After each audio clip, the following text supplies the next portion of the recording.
Hello guys, இந்த வீடியோவில் நாம் ரியாக்ட்னா என்ன, இந்த ரியாக்ட் ஜாவாஸ்கிரிப்ட் லைப்ரரியில் இருக்கிற எல்லா பேசிக்கான கான்செப்ட்ஸையும் ஒரு மினி கோர்ஸ் டுட்டோரியலாக இந்த வீடியோவில் நாம் கிளியராக பார்க்க போகிறோம். இந்த கோர்ஸை நாம் ஸ்டார்ட் பண்ணுறக்கு முன்னால் நம்மளோட சேனலில் நான் நிறைய யூஸ்ஃபுல்லான ப்ராஜெக்ட் டுட்டோரியல்ஸ் க்ரியேட் பண்ணி வச்சுருக்கேன்.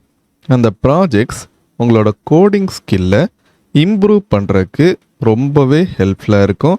நீங்கள் மந்த்லி பே பண்ணிங்கன்னா நம்மளோட சேனலில் மெம்பராக ஜாயின் பண்ணி உங்களால் எல்லா வீடியோஸையும் ஆக்சஸ் பண்ண முடியும்.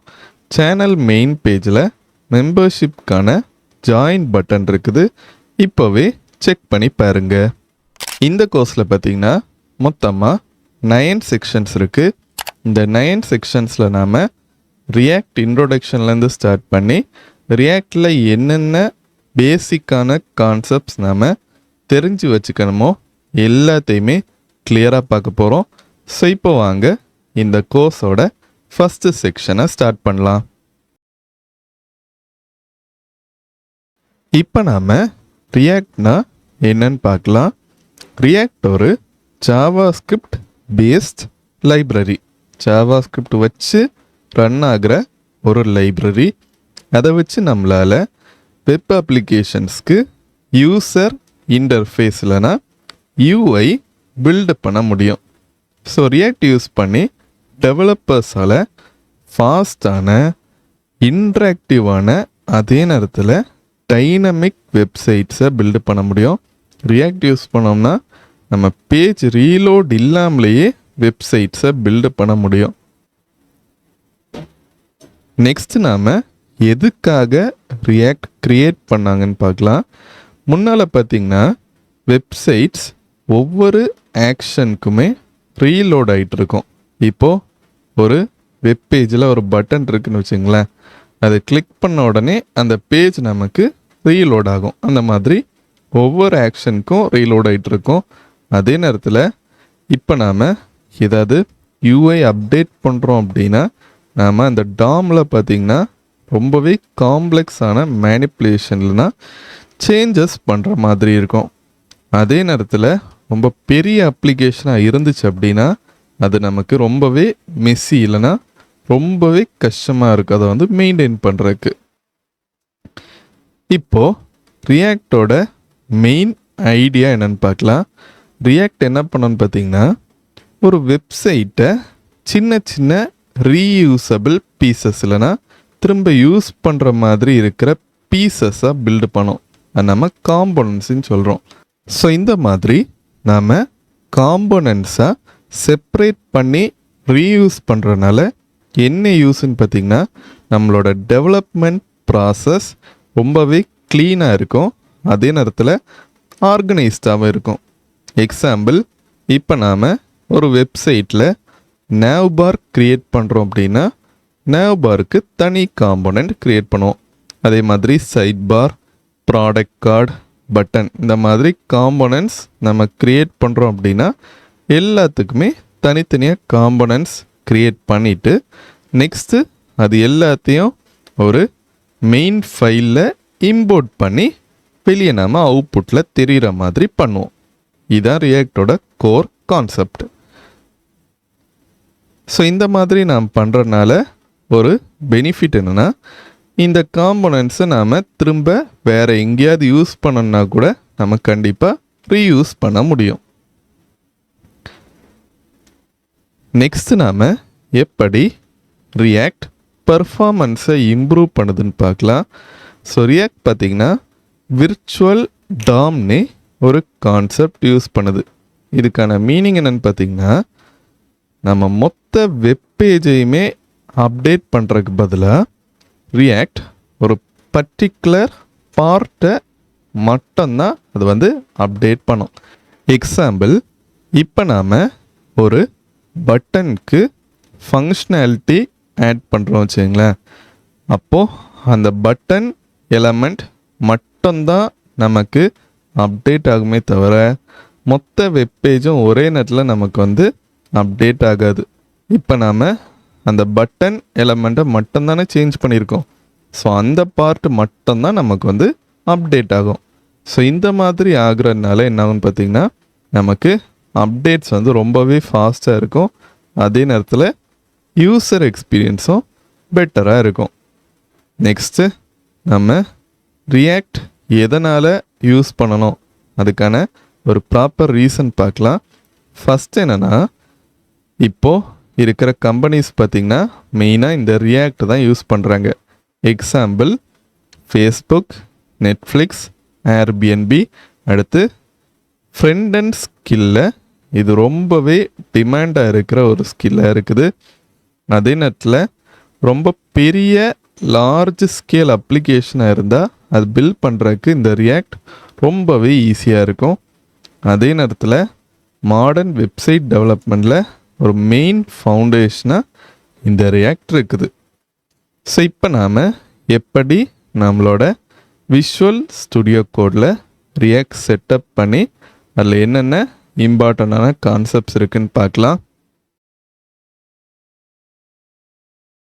இந்த செக்ஷன் நாம் எப்படி ரியாக்ட் ஃபைல்ஸை நம்மளோட ப்ராஜெக்டில் இன்ஸ்டால் பண்ணுறதுன்னு பார்க்கலாம். ஸோ இதில் பார்த்திங்கன்னா நான் already Visual Studio Code open பண்ணி இந்த மாதிரி ஒரு ஃபோல்டர் க்ரியேட் பண்ணி வச்சுருக்கேன். இந்த ஃபோல்டருக்குள்ளே தான் நம்மளோட ரியாக்ட் ஃபைல்ஸ்லாம் இன்ஸ்டால் பண்ண போகிறோம். அதுக்கு நாம் வீட் அந்த டூல் யூஸ் பண்ண போகிறோம். ஸோ இப்போ நான் என்ன பண்ணுறேன்னா, ஃபஸ்ட் ஸ்டெப்பாக Ctrl+J கொடுக்குறேன். அப்போ எனக்கு இந்த மாதிரி டெர்மினல் ஓப்பன் ஆகும். ஃபஸ்ட்டு கிளியர் இந்த கமெண்ட் கொடுக்குற நேரம் நம்மளோட டெர்மினலில் ஏதாவது லைன்ஸ் ஆஃப் கோட் ரன் ஆகிட்டு இருந்துச்சு அப்படின்னா எல்லாமே ஸ்டாப் ஆயிரும், இல்லைன்னா கிளியர் ஆயிரும். இந்த மாதிரி ஓகேவா? ஃபஸ்ட்டு கிளியர் பண்ணிவிட்டு npm create வீட் அட் லேட்டஸ்ட் இந்த மாதிரி டைப் பண்ணுறேன். ஸோ இந்த வீட் டூல் தான் நம்மளோட ரியாக்ட் ஃபைல்ஸை இன்ஸ்டால் பண்ணுறதுக்கு நம்ம யூஸ் பண்ண போகிறோம். நம்ம எதுக்கு யூஸ் பண்ணுறோம்னா, நார்மல் கிரியேட் ரியாக்ட் ஆப் ஸ்டெப்பை விட நம்ம வீட் டூல் யூஸ் பண்ணி இந்த ரியாக்ட் ஃபைல்ஸ் இன்ஸ்டால் பண்ணோம்னா அந்த ஃபைல்ஸோட அந்த லோடும் கம்மியாக இருக்கும். அதே நேரத்தில் இதை வச்சு நம்ம டெவலப்மெண்ட் பண்ணுற நேரம் அந்த டெவலப்மெண்ட்டோட ஸ்பீடும் ரொம்பவே ஃபாஸ்ட்டாக இருக்கும். அதனால தான் வீட் டூல் யூஸ் பண்ணுறோம். ஓகேவா? ஸோ இந்த மாதிரி ஆட் பண்ணிக்கிறேன். நம்ம இப்படி ஆட் பண்ணோம் அப்படின்னா இங்கே ஆல்ரெடி ஒரு ஃபோல்டர் இருக்குல்ல, இதுக்குள்ளே இன்னொரு ஃபோல்டரில் நமக்கு ரியாக்ட் ஃபைல்ஸ்லாம் ஆட் ஆகும். நமக்கு அந்த மாதிரி தேவையில்லை, டைரெக்டாக இந்த ஃபோல்டருக்குள்ளே எல்லா ஃபைல்ஸுமே வரணும். அதுக்கு நான் என்ன பண்ணுறேன்னா, இதில் ஒரு ஸ்பேஸ் விட்டு டாட் கொடுக்குறேன், என்டர் கொடுக்குறேன். பேக்கேஜ் நேம் கேட்குது. இது எதுக்குன்னு பார்த்தீங்கன்னா, நம்மளோட இந்த ப்ராஜெக்ட் ஃபைல்ஸில் package.json ஃபைல் க்ரியேட் ஆகும். அதுக்கு தான் நேம் கேட்குது. நான் இந்த மாதிரி ஆட் பண்ணிக்கிறேன். லேர்ன் ரியாக்ட் இன் 1 hour. ஓகேவா? என்ன ஃப்ரேம் ஒர்க் வேணும்னு கேட்குது. நான் இதில் ரியாக்ட் இந்த மாதிரி ஆட் பண்ணிக்கிறேன். ஸோ இந்த வீட் டூல் யூஸ் பண்ணி இந்த மாதிரி நிறைய ஃப்ரேம் ஒர்க்ஸ் நம்மளால் யூஸ் பண்ண முடியும். நீங்கள் வேணால் ட்ரை பண்ணி பார்க்கலாம். பட் நம்ம இங்கே ரியாக்ட் தான் யூஸ் பண்ண போகிறோம். இதில் நான் டைப் ஸ்கிரிப்ட் இதை கிளிக் பண்ணிக்கிறேன். இது நோ கொடுக்குறேன். Install with npm and start now இதுக்கு நான் எஸ் கொடுக்குறேன்.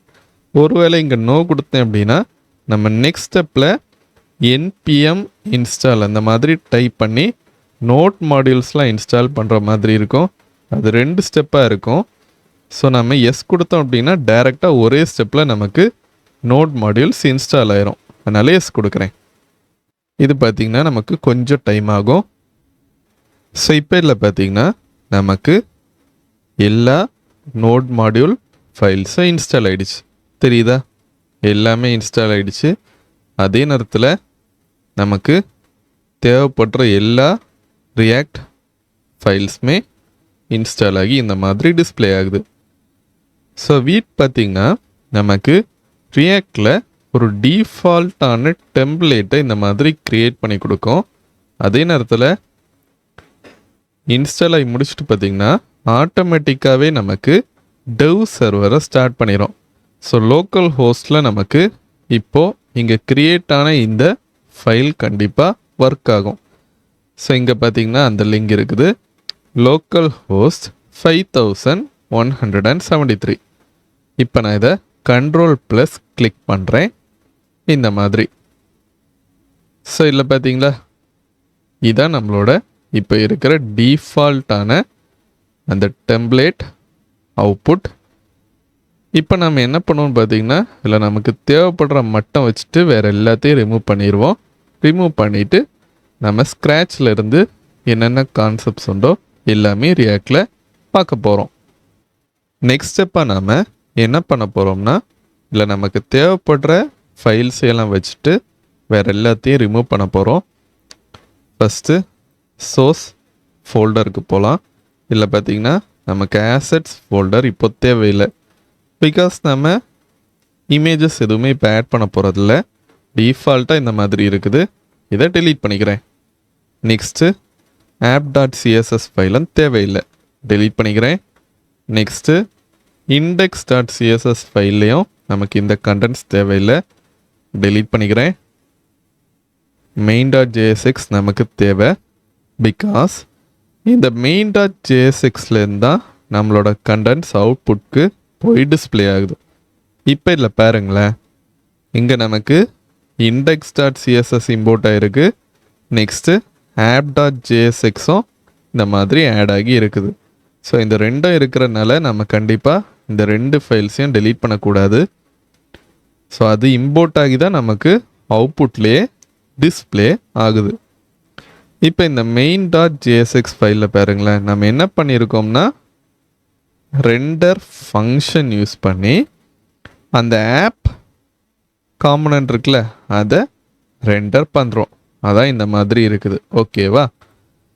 ஸோ இப்போ இல்லை நீங்கள் நோட்டீஸ் பண்ணிங்கன்னா இந்த மாதிரி நம்ம காம்பனன்ட் ஆட் பண்ணியிருக்கோமா, இம்போர்ட் பண்ணியிருக்கோமா.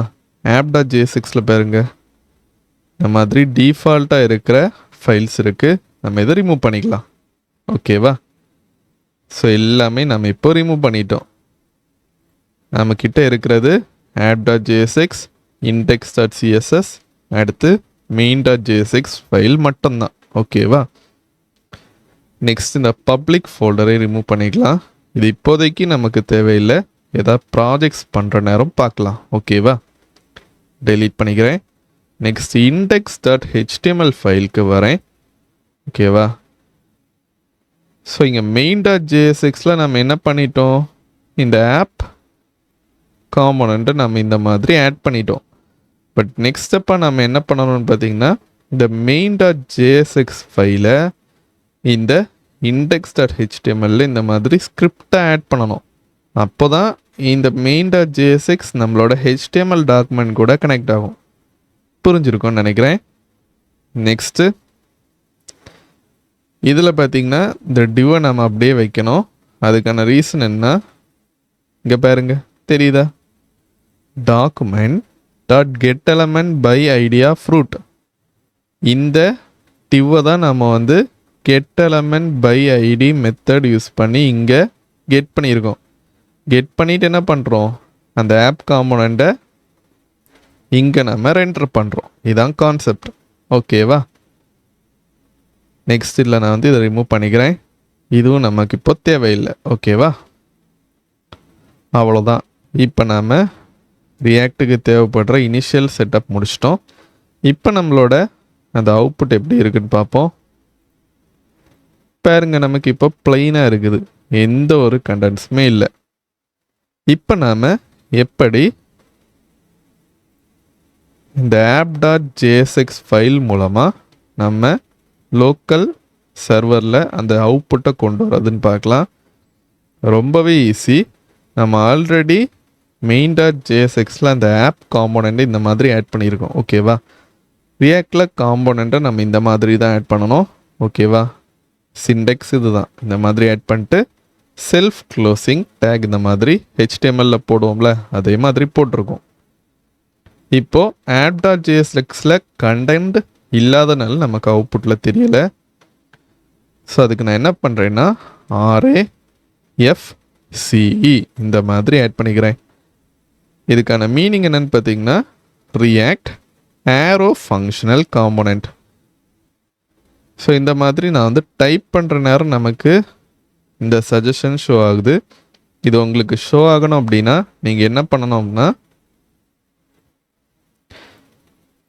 எக்ஸ்டென்ஷனில் போயிட்டு ரியாக்ட் இந்த மாதிரி டைப் பண்ணிங்கனாலே ES7 plus React Redux React Native snippets இந்த எக்ஸ்டென்ஷன் வரும். இதை நீங்கள் இன்ஸ்டால் பண்ணிட்டீங்கன்னா நீங்கள் இந்த மாதிரி டைப் பண்ணுற நேரமே உங்களுக்கு சஜஷன் இந்த மாதிரி ஷோ ஆகும். ஓகேவா? இதை கிளிக் பண்ணுறேன். பார்த்தீங்களா, நான் வந்து கிளிக் பண்ண உடனே நமக்கு ரியாக்ட் ஆரோ ஃபங்க்ஷனல் காம்போனன்ட் இந்த மாதிரி கிரியேட் ஆயிடுச்சு.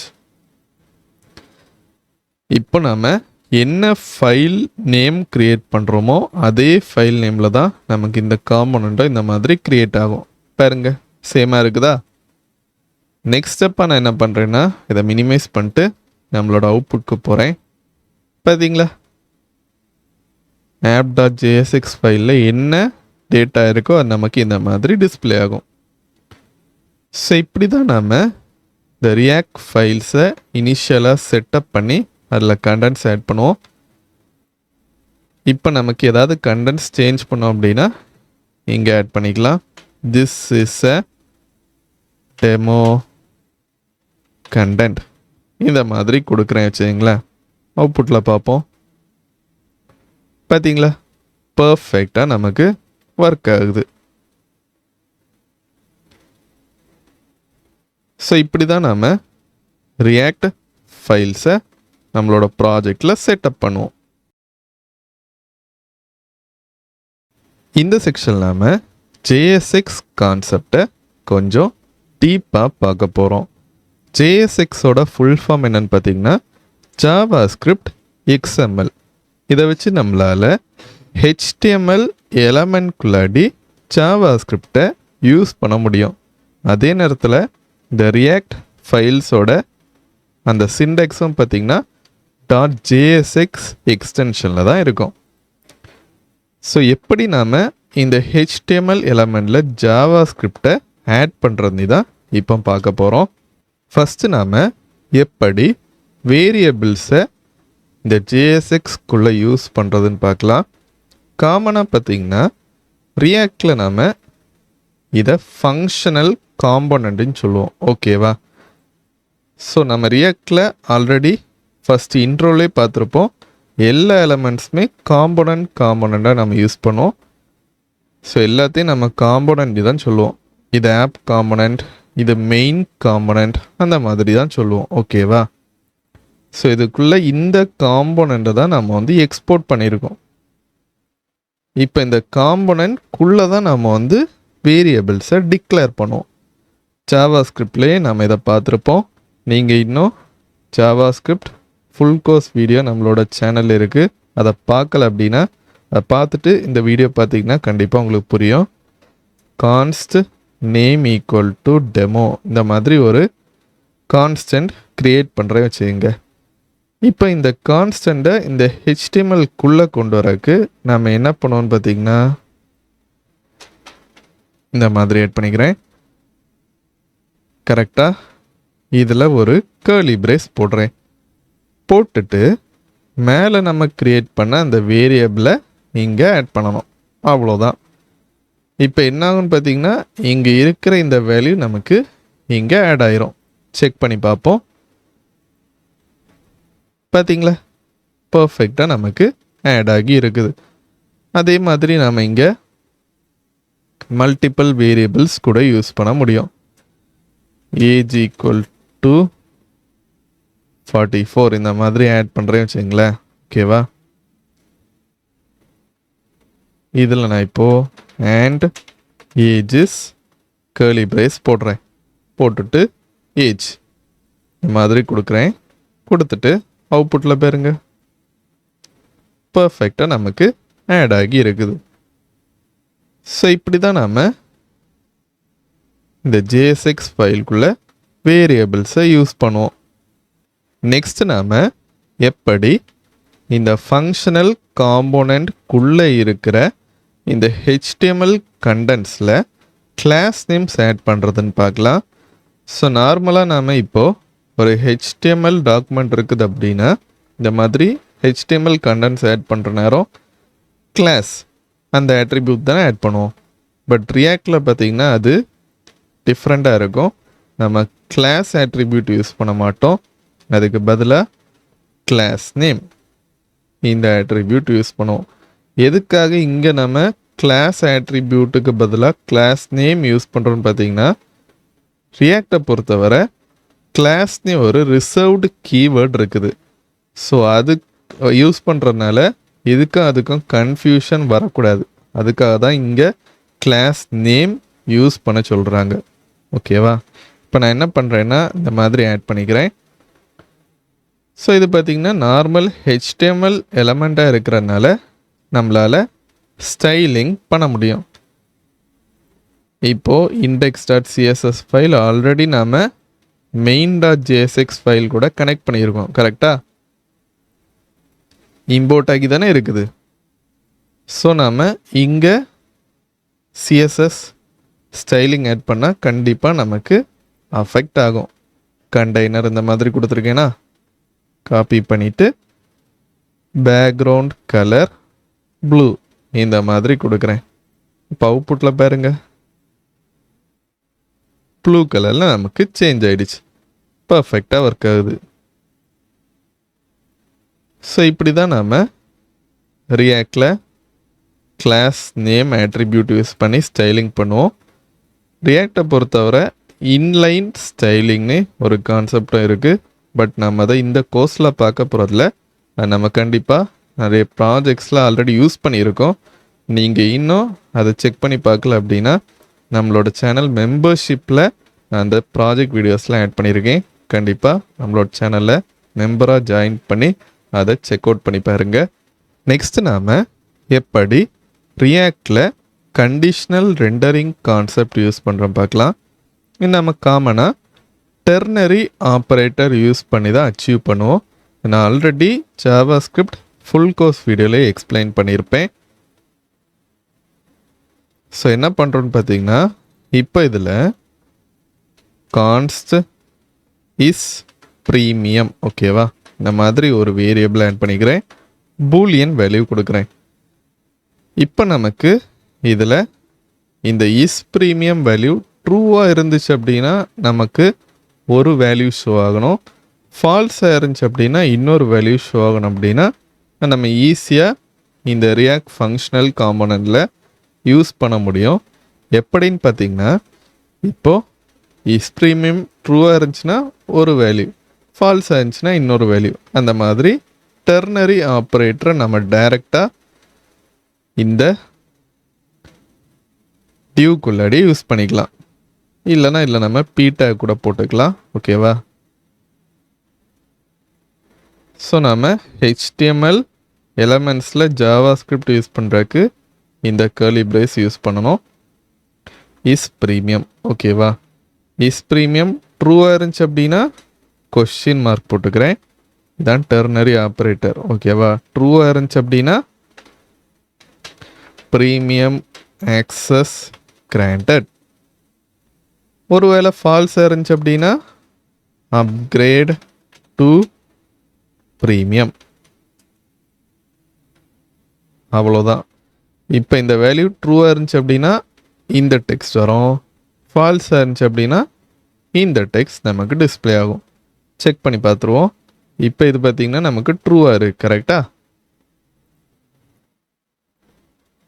பாருங்க, ட்ரூவாக இருக்கிறதுனால நமக்கு இந்த டெக்ஸ்ட் வருது, ப்ரீமியம் ஆக்சஸ் கிராண்டட். ஃபால்ஸ் ஆக்கி பார்ப்போம் என்ன ஆகுதுன்னே. ஃபால்ஸ் ஓகேவா? அப்கிரேட் டு ப்ரீமியம் அந்த மாதிரி வரணும். பர்ஃபெக்டாக வருது பார்த்தீங்களா? ஸோ இந்த மாதிரி நாம் கண்டிஷன்ஸ் வச்சு கூட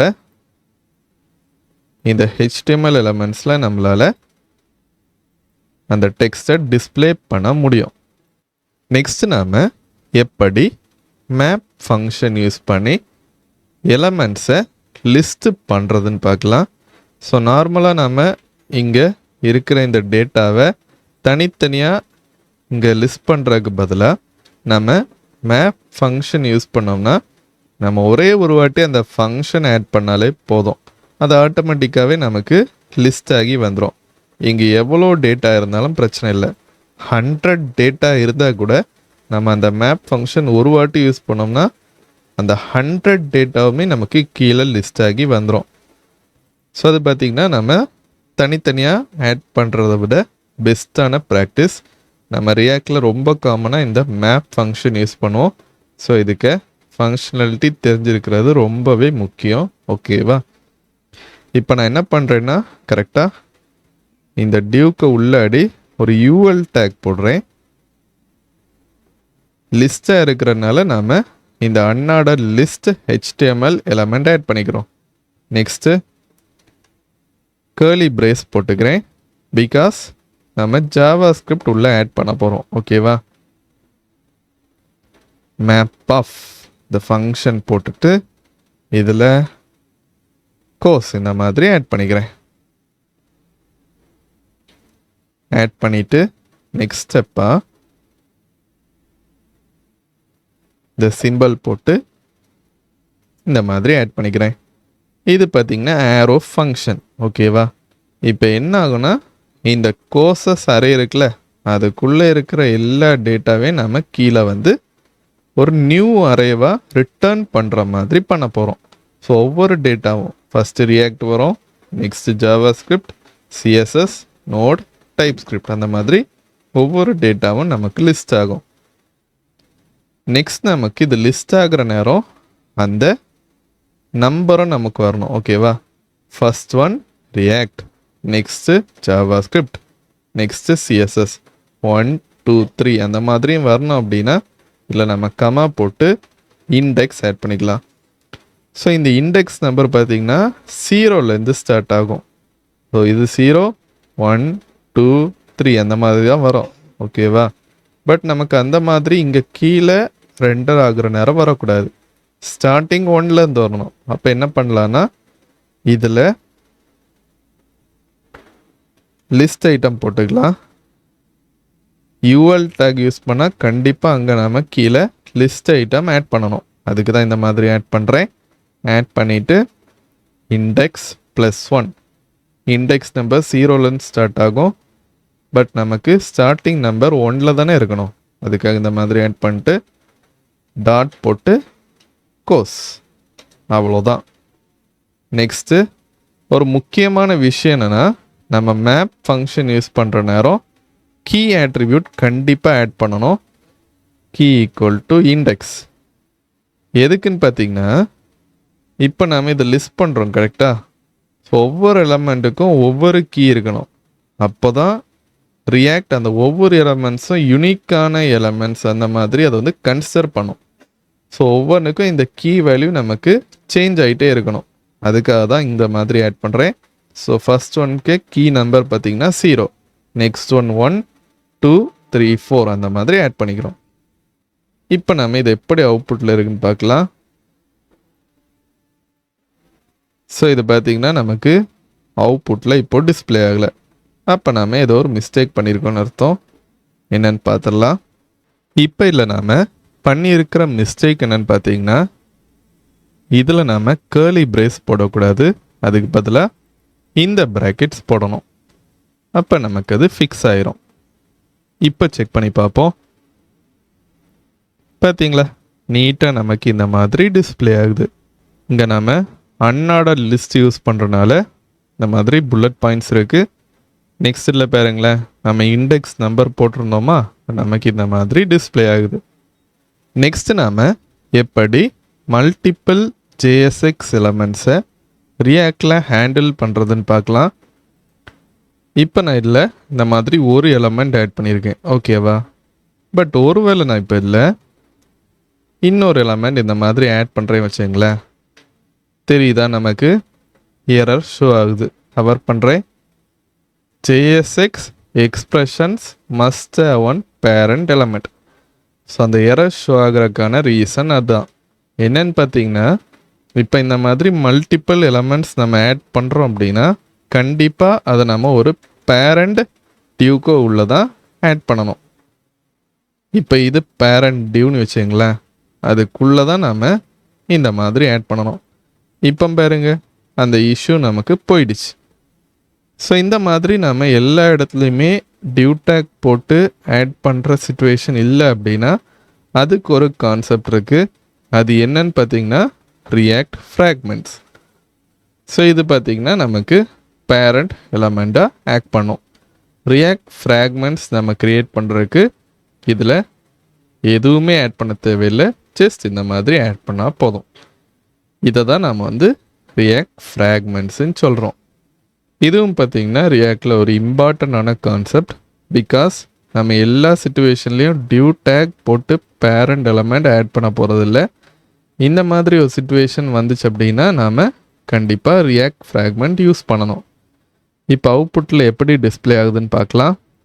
பார்த்தீங்களா, ஒரு இஷ்யூ இல்லாமல் நமக்கு பர்ஃபெக்டாக ஒர்க் ஆகுது. இந்த செக்ஷன் நாம் காம்போனன்ட்ஸ் அடுத்து ப்ராப்ஸ் இந்த ரெண்டு கான்செப்ட்ஸையும் கிளியராக பார்க்கலாம். ஸோ இப்போ நாம் ஃபஸ்ட்டு எப்படி ஒரு செப்பரேட் காம்போனண்ட்டை க்ரியேட் பண்ணுறதுன்னு பார்க்கலாம். அந்த காம்போனன்ட் க்ரியேட் பண்ணிட்டு எப்படி இந்த app.jsx ஃபைலில் யூஸ் பண்ணுறோன்னு பார்க்கலாம். நார்மலாக நாம் இந்த மாதிரி காம்போனன்ட்ஸை ஒரு தனி ஃபைலில் க்ரியேட் பண்ணுவோம். ஃபஸ்ட் நாம் எப்படி அதை இந்த ஃபைல்லே க்ரியேட் பண்ணி யூஸ் பண்ணுறேன்னு பார்த்துட்டு நெக்ஸ்ட் இன்னொரு ஃபைலை வச்சு கனெக்ட் பண்ணலாம். ஓகேவா?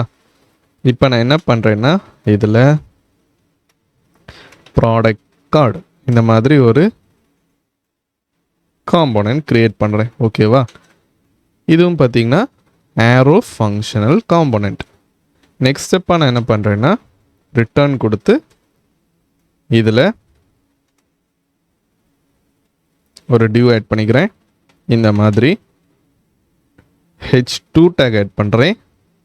நெக்ஸ்ட் நம்ம இதில் ப்ராப்ஸ் மூலமாக டேட்டா கொண்டு வருவோம். பட் இப்போதைக்கு நாம் இதில் டெமோ டேட்டா ஆட் பண்ணிக்கலாம். This is a demo data, demo content இந்த மாதிரி ஆட் பண்ணிக்கிறேன். ஸோ காமனாக நாம் இந்த மாதிரி காம்போனன்ட்ஸ் க்ரியேட் பண்ணுற நேரம் ஃபஸ்ட் லெட்டர் கேபிட்டல் லெட்டரில் இந்த மாதிரி ஆட் பண்ணுவோம். அடுத்து நடுவில் இந்த மாதிரி ஏதாவது வேர்டு இருந்துச்சுனாலும் நம்ம கேபிட்டல் லெட்டரில் இந்த ஒரு ஃபார்மேட்டை ஃபாலோ பண்ணுவோம். ஓகேவா? இப்போ நாம் ஒரு காம்போனன்ட் க்ரியேட் பண்ணிட்டோம்.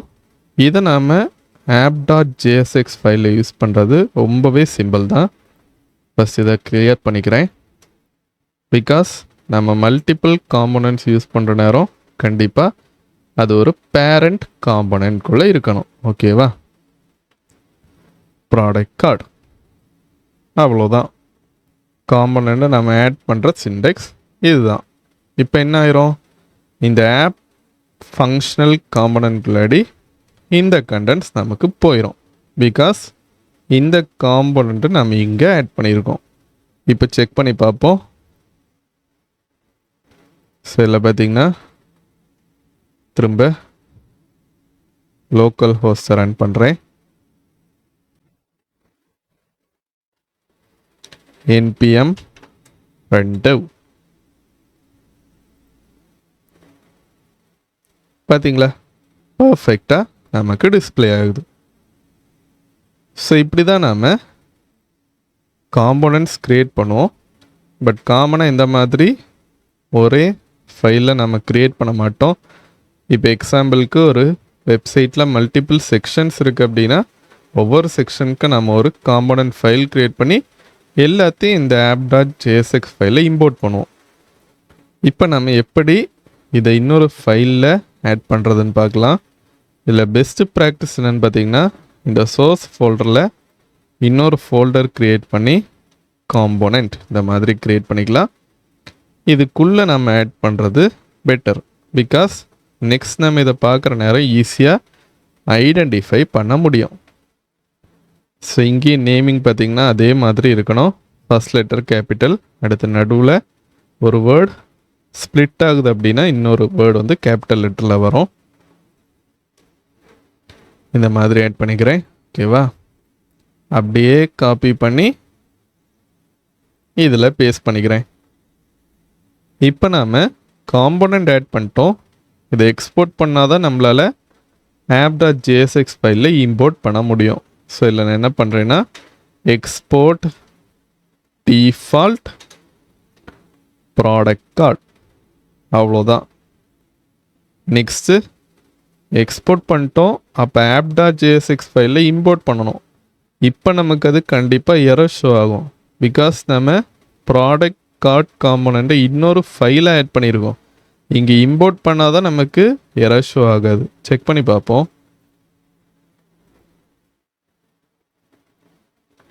கன்சோல் இல்லை பாருங்க, product card is not defined, reference error show ஆகுது. ஸோ இதை ஃபிக்ஸ் பண்ணுற ரொம்பவே சிம்பிள். ஜஸ்ட் இம்போர்ட் இந்த மாதிரி கொடுக்குற நேரமே அந்த ஃபைல் நேம் வரும், ப்ராடக்ட் கார்டு. இல்லை பார்த்தீங்களா, எனக்கு ஷோ ஆகுது. இப்போ நாம் அதை இம்போர்ட் பண்ணிட்டோம். இல்லை ஆட்டோமேட்டிக்காகவே நமக்கு அந்த ஃபோல்டருக்கு டார்கெட் ஆகிடுச்சு. ஒரு வேளை வரல அப்படின்னா ./ போட்டிங்கன்னா ஃபோல்டர் போயிடுச்சா, திரும்ப ஸ்லாஷ் போட்டு ஆட் பண்ணிக்கிறேன். இப்போ செக் பண்ணி பார்ப்போம். பார்த்தீங்களா, கரெக்டாக நமக்கு ஒர்க் ஆகுது. ஸோ இப்படி தான் நாம் செப்பரேட் காம்போனன்ட்ஸ் ரியாக்டில் க்ரியேட் பண்ணுவோம். நெக்ஸ்ட் நாம் எப்படி ப்ராப்ஸ் க்ரியேட் பண்ணுறதுன்னு பார்க்கலாம். அதுக்கு முன்னால் ஃபஸ்ட்டு ப்ராப்ஸ்னால் என்னன்னு பார்ப்போம். இப்போ நாம் ப்ராப்ஸ் கான்செப்ட்னா என்னன்னு பார்க்கலாம். நாம் எதுக்கு யூஸ் பண்ணோம்னா, இப்போது ஒரு டேட்டாவை நம்மளோட பேரண்ட் காம்போனன்ட்லேருந்து சைல்டு காம்போனன்ட்க்கு ட்ரான்ஸ்ஃபர் பண்ணணும் அப்படின்னா அந்த சிச்சுவேஷனில் நாம் இந்த ப்ராப்ஸ் கான்செப்ட் யூஸ் பண்ணுவோம். பெஸ்ட் எக்ஸாம்பிள் இப்போ இல்லை பாருங்களேன், நான் இங்கே டெமோ கண்டென்ட் இந்த மாதிரி சைல்டு காம்போனன்ட்டில் ஆட் பண்ணியிருக்கேன். ஆப் காம்போனன்ட் தான் பேரண்ட் காம்போனன்ட். ஓகேவா? ஸோ இந்த மாதிரி நாம் ஹார்ட் கோடட் டேட்டா ஆட் பண்ணியிருக்கோம். கரெக்டாக? ஒருவேளை இப்போ நம்ம இங்கே ஆட் பண்ணுற இந்த டேட்டாவை app.jsx ஃபைல்லேருந்து இங்கே கொண்டு வரணும் அப்படின்னா அதுக்கு இந்த ப்ராப்ஸ் கான்செப்ட் ரொம்பவே யூஸ்ஃபுல்லாக இருக்கும். எப்படின்னு இப்போ நான் பார்க்கலாம். இப்போ நம்ம இந்த h2 டேகை டைட்டில்னு எடுத்துக்கலாம். நெக்ஸ்ட்டு இந்த p டேகை நாம் டிஸ்கிரிப்ஷன் எடுத்துக்கலாம். ஓகேவா? இல்லைனா ப்ரைஸ்ன்னு எடுத்துக்கலாம். நாம் ஒரு டிவைஸ் இங்கே ஆட் பண்ணிக்கலாம். அடுத்து அந்த டிவைஸோட ப்ரைஸை இங்கே ஆட் பண்ணிக்கலாம். ஓகேவா? ஸோ என்ன பண்ணுறேன்னா இந்த ப்ரைஸ் டேட்டாவை மட்டும் இந்த மாதிரி ஹார்ட் கோட் பண்ணிக்கிறேன். ரிமைனிங் எல்லாமே அங்கேருந்து வரும். ஓகேவா? ருப்பீஸ். இப்போ நான் என்ன பண்ணுறேன்னா கரெக்டாக இதில் இங்கே தான் நாம் அந்த சைல்டு காம்போனண்ட்டை ஆட் பண்ணியிருக்கோம். இதில் என்ன பண்ணுறேன்னா டைட்டில் இந்த மாதிரி ஒரு ப்ராப் ஆட் பண்ணிக்கிறேன். டிவைஸ் நேம் பார்த்தீங்கன்னா லேப்டாப், ப்ரைஸ் ஈக்குவல் டு இதில் நாம் 50,000 இந்த மாதிரி ஆட் பண்ணிக்கலாம். இப்போ என்ன பண்ணிட்டோம், இந்த பேரண்ட் காம்போனன்ட்டில் சைல்டு காம்போனண்ட்டுக்கு போக வேண்டிய டேட்டாவை ஆட் பண்ணிட்டோம். நெக்ஸ்ட்டு சைல்டு காம்போனண்ட்டுக்கு போகலாம். போயிட்டு இல்லை நான் என்ன பண்ணுறேன்னா கரெக்டாக இந்த இடத்துல ப்ராப்ஸ் இந்த மாதிரி ஆட் பண்ணிக்கிறேன். ஓகேவா? இப்போ என்ன ஆகும்னா இந்த ரெண்டு டேட்டாவுமே இந்த ப்ராப்ஸ் வேல்யூவில் போய் ஸ்டோர் ஆகும். ஸ்டோர் ஆகிட்டு நெக்ஸ்ட் நாம் அதை யூஸ் பண்ணணும். இந்த ப்ராப்ஸ் எப்படி அதை ஸ்டோர் பண்ணணும்னு பார்த்தீங்கன்னா ஆப்ஜெக்டாக ஸ்டோர் பண்ணணும். ஸோ அதை யூஸ் பண்ணணும் அப்படின்னா இதில் நாம் கேர்லி பிரேஸ் போட்டு ஃபஸ்ட்டு ப்ராப்ஸ் ஆட் பண்ணணும். ஆப்ஜெக்டை நாம் ஜாவா ஸ்கிரிப்டில் காமனாக டாட் நோட்டேஷன் வச்சு ஆக்சஸ் பண்ணுவோம். ஸோ இந்த மாதிரி ஆட் பண்ணணும். அதே மாதிரி ப்ரைஸ்க்கும் நாம் ப்ராப்ஸ் டாட் ப்ரைஸ் செக் பண்ணி பார்ப்போம். பாருங்க பர்ஃபெக்டாக ரெண்டுமே நமக்கு ஆட் ஆயிடுச்சு. புரிஞ்சிருக்கும்னு நினைக்கிறேன். இங்கே நாம் இந்த மாதிரி 2 டேட்டா ஆட் பண்ணியிருக்கோமா, இது இந்த ப்ராப்ஸில் போய் ஆப்ஜெக்டாக ஸ்டோர் ஆகும். ஸோ அதை கால் பண்ணுறதுக்கு டாட் நோட்டேஷன் இந்த மாதிரி யூஸ் பண்ணுவோம். இதில் நீங்கள் ஒரு விஷயம் நோட்டீஸ் பண்ணிங்கன்னா, இங்கே நமக்கு இந்த மாதிரி டபுள் கோட்ஸில் இருக்குது கரெக்டாக. பிகாஸ் இது வந்து ஸ்ட்ரிங் டேட்டா டைப்பில் இருக்குது. நம்பர் டேட்டா டைப் நாம் கொண்டு போனோம் அப்படின்னா இந்த மாதிரி கேர்லி பிரேஸ் போட்டு யூஸ் பண்ணணும். ஓகேவா? நெக்ஸ்ட் நாம் டீஸ்ட்ரக்சரிங் ப்ராப்ஸ் கான்செப்ட் பார்க்கலாம். இப்போ இல்லை நீங்கள் நோட்டீஸ் பண்ணிங்கன்னா, நான் ஆல்ரெடி சொல்லியிருப்பேன், இந்த ப்ராப்ஸ் வேல்யூ ஒரு ஆப்ஜெக்ட். அதனால் நம்ம இங்கே டாட் நோட்டேஷன் யூஸ் பண்ணி ஆக்சஸ் பண்ணியிருக்கோம். பட் நம்ம இதுக்கு இந்த மாதிரி ஆட் பண்ணுறதுக்கு பதிலாக ஒரு ஷார்ட்கட் கூட யூஸ் பண்ண முடியும். அதான் என்னென்னு பார்த்தீங்கன்னா டீஸ்ட்ரக்சரிங். ஸோ நம்ம என்ன பண்ணுறோம்னா, இந்த மாதிரி ப்ராப்ஸ்ன்னு ஆட் பண்ண போகிறதில்ல, அதுக்கு பதிலாக கேர்லி பிரேஸ் போட்டு அந்த 2 ஆப்ஜெக்ட் நேமை இங்கே ஆட் பண்ணணும். Title comma price. ஸோ இந்த மாதிரி ஆட் பண்ணுற நேரம் என்னென்னு பார்த்தீங்கன்னா, இங்கே நம்ம ப்ராப்ஸ் இதை ஆட் பண்ண தேவையில்லை. டைரெக்டாக அந்த நேம்ஸை மட்டும் இங்கே இந்த மாதிரி ஆட் பண்ணாலே போதும்.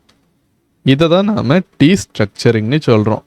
Props dot title props dot ப்ரைஸ்ன்னு ஆட் பண்ணுற பதிலாக இங்கேயே நாம் அந்த ஆப்ஜெக்ட்ஸை வந்து இந்த மாதிரி டீஸ்ட்ரக்சர் பண்ணிட்டோம் அப்படின்னா ஈஸியாக நம்மளால் இந்த மாதிரி ஆட் பண்ண முடியும். இப்போ செக் பண்ணி பார்ப்போம். பார்த்தீங்களா, எந்த ஒரு சேஞ்சஸுமே இல்லை, பர்ஃபெக்டாக ஒர்க் ஆகுது. இந்த ப்ராப்ஸில் இன்னொரு பெனிஃபிட் என்னென்னு பார்த்தீங்கன்னா, நம்மளால் மல்டிபிள் வேல்யூஸை ரெண்டர் பண்ண முடியும். அதுவும் டிஃப்ரெண்ட் வேல்யூஸை ரெண்டர் பண்ண முடியும். இப்போது இங்கே நான் ப்ரைஸ் சேஞ்ச் பண்ணி டைட்டிலை சேஞ்ச் பண்ணுறேன்னு வச்சுங்களேன். ஃபஸ்ட்டு இந்த ப்ராடக்ட் கார்டு நமக்கு ரெண்டர் ஆகும். நெக்ஸ்ட் இந்த ப்ராடக்ட் கார்டு ரெண்டர் ஆகும். செக் பண்ணி பார்ப்போம். பார்த்தீங்களா, கரெக்டாக ஒர்க் ஆகுது. ஸோ இந்த மாதிரி நம்ம இப்போ என்ன பண்ணுறோம், காம்போனன்ட்ஸை ரீயூஸ் பண்ணுறோம். அதே நேரத்தில் இது வந்து டைனமிக்காக இருக்குது கரெக்டாக. நம்ம இங்கே ஒரு டேட்டா இங்கே ஒரு டேட்டா, அந்த டேட்டாவை சேஞ்ச் பண்ணி பர்ஃபெக்டாக யூஸ் பண்ண முடியுது. இந்த ப்ராடக்ட் கார்டு ஃபைலை நம்ம திரும்ப திரும்ப காப்பி பேஸ்ட் பண்ணணும், அந்த மாதிரி எந்த ஒரு அவசியமே இல்லை.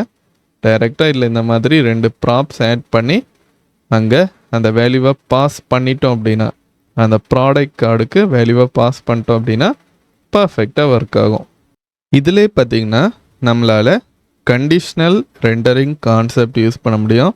நம்ம ஆல்ரெடி லாஸ்ட் செக்ஷனில் பார்த்தனால கண்டிப்பாக அது உங்களுக்கு புரிஞ்சிருக்கும்னு நம்புகிறேன். அதே கான்செப்ட் தான் இங்கே யூஸ் பண்ணுவோம். பட் நம்ம நெக்ஸ்ட்டு ப்ராப்ஸாக அந்த சைல்டு காம்பனண்ட்டுக்கு கொண்டு வருவோம். அது உங்களுக்கு எப்படி வரும்னு தெரிஞ்சுக்கணும் அப்படின்னா, இந்த ப்ராஜெக்ட்ஸோட அந்த சோர்ஸ் கோட் லிங்கை நான் வந்து கீழே டிஸ்கிரிப்ஷனில் கொடுத்துருக்கேன், கண்டிப்பாக செக் பண்ணி பாருங்க. இந்த செக்ஷன் நாம் ஸ்டேட்னா என்ன, அடுத்து ரியாக்டில் இருக்கிற யூஸ் ஸ்டேட் ஹூக், இதோட யூஸ் என்னன்னு கிளியராக பார்க்கலாம். ஸோ ஸ்டேட்னா என்னன்னு பார்த்தீங்கன்னா, இப்போ நார்மலாக நாம் ஆட் பண்ணுற அந்த வேரியபிள்ஸ் பார்த்திங்கன்னா, நம்ம அப்டேட் பண்ணுற நேரம் என்ன ஆகும், அந்த வேரியபிள் வேல்யூ மட்டும் நமக்கு என்ன ஆகும்னா அப்டேட் ஆகும். இப்போது நம்ம ஸ்டேட் வேரியபிள்னு ஒரு கான்செப்ட் ரியாக்டில் யூஸ் பண்ணுவோம். இந்த வேரியபிள்ஸ் நம்ம யூஸ் பண்ணால் என்ன ஆகும்னு பார்த்திங்கன்னா, இப்போ அந்த வேரியபிளில் நம்ம வேல்யூ ஏதாவது அப்டேட் பண்ணுறோம் அப்படின்னா இமீடியட்டாக அந்த மொத்த காம்போனன்ட்மே நமக்கு என்ன ஆகும்னு பார்த்திங்கன்னா திரும்ப ரெண்டர் ஆகும், இல்லைனா திரும்ப அப்டேட் ஆகும். இதுதான் நார்மல் வேரியபிளுக்கும் ஸ்டேட் வேரியபிளுக்கும் உள்ள டிஃப்ரென்ஸ். ரியாக்டில் நாம் இந்த ஸ்டேட் கான்செப்டை எதுக்கு யூஸ் பண்ணோம்னா, டைனமிக்காக டேட்டாவை அப்டேட் பண்ணுறக்கு. ஸோ இந்த ஸ்டேட் கான்செப்ட் நம்ம யூஸ் பண்ணுறதுக்கு ரியாக்டில் யூஸ் ஸ்டேட் ஹூக் தான் யூஸ் பண்ணுவோம். இப்போ நாம் ஃபஸ்ட் ஸ்டெப்பாக அந்த யூஸ் ஸ்டேட் ஹூக்கை இம்போர்ட் பண்ணணும். அதுக்கு நாம் இந்த மாதிரி டைப் பண்ணணும். ஓகேவா? இம்போர்ட் பண்ணிட்டோம். நெக்ஸ்ட் நாம் நம்மளோட ப்ராஜெக்டில் யூஸ் பண்ணிக்கலாம். இப்போ நாம் ஸ்டேட் வேரியபிள்ஸ் ஆட் பண்ணுறக்குள்ள சின்டெக்ஸ் பார்க்கலாம். நார்மல் வேரியபிள் பார்த்திங்கன்னா இந்த மாதிரி இருக்கும். ஓகேவா? Count equal to 0. இதை நம்ம அப்டேட் பண்ணோம்னா நமக்கு வேறு எதுவுமே அப்டேட் ஆகாது. இந்த வேரியபிள் மட்டும்தான் அப்டேட் ஆகும். இப்போ இல்லை நான் என்ன பண்ணுறேன்னா ஒரு ஸ்கொயர் ப்ராக்கெட் போடுறேன். போட்டுட்டு கமா போடுறேன். Set count. இதான் என்னென்னு பார்த்தீங்கன்னா நாம் ஸ்டேட் வேரியபிளை அப்டேட் பண்ணுறதுக்குள்ள வேரியபிள்னு சொல்கிறோம். ஓகேவா?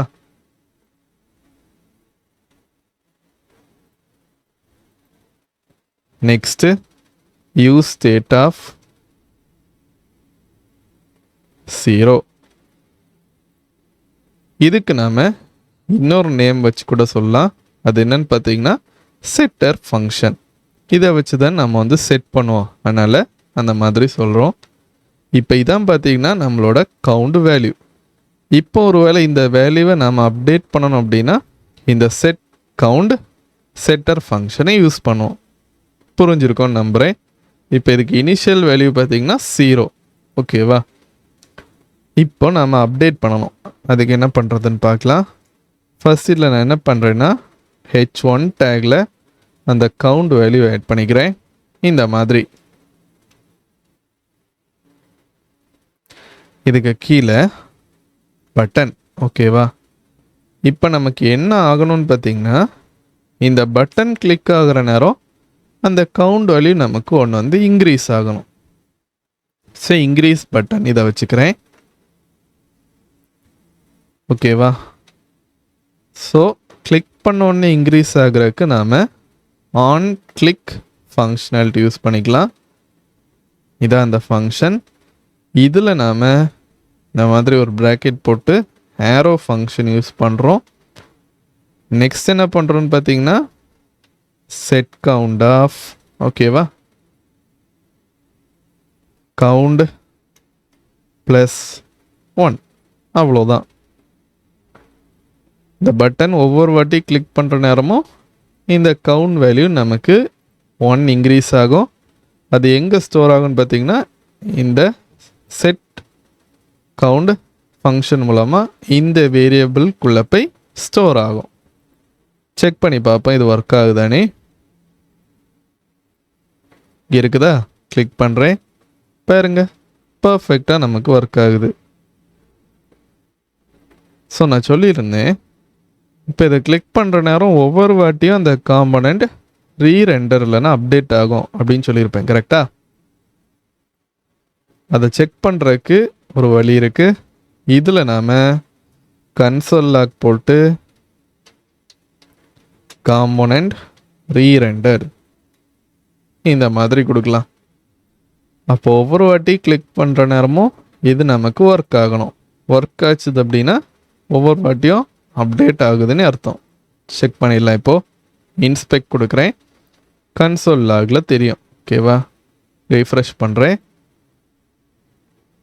இங்கே பாருங்க, ஆல்ரெடி 2 டைம்ஸ் வந்துடுச்சு. திரும்ப கிளிக் பண்ணுறேன். பாருங்க, பர்ஃபெக்டாக ஒர்க் ஆகுது. ஒவ்வொரு வாட்டி கிளிக் பண்ணுற நேரமும் ரீரெண்டர் ஆகுது. இதே கான்செப்டில் நம்மளால் டிகிரீஸ் ஃபங்க்ஷனாலிட்டியும் பண்ண முடியும். அப்படியே காப்பி பண்ணிக்கிறேன். Paste degrees. ஒரே ஒரு டிஃப்ரென்ஸ் தான். என்னன்னு பார்த்தீங்கன்னா கவுண்ட் -1. இதில் ஒரு முக்கியமான விஷயம் என்னென்னு பார்த்தீங்கன்னா நமக்கு இது டிகிரீஸ் ஆகணும். பட் 0க்கு கீழே இந்த வெளி போகக்கூடாது. இப்போ இல்லை பாருங்களேன், இன்க்ரீஸ் கொடுத்தா இன்க்ரீஸ் ஆகும், டிக்ரீஸ் கொடுத்தா கம்மியாகும்.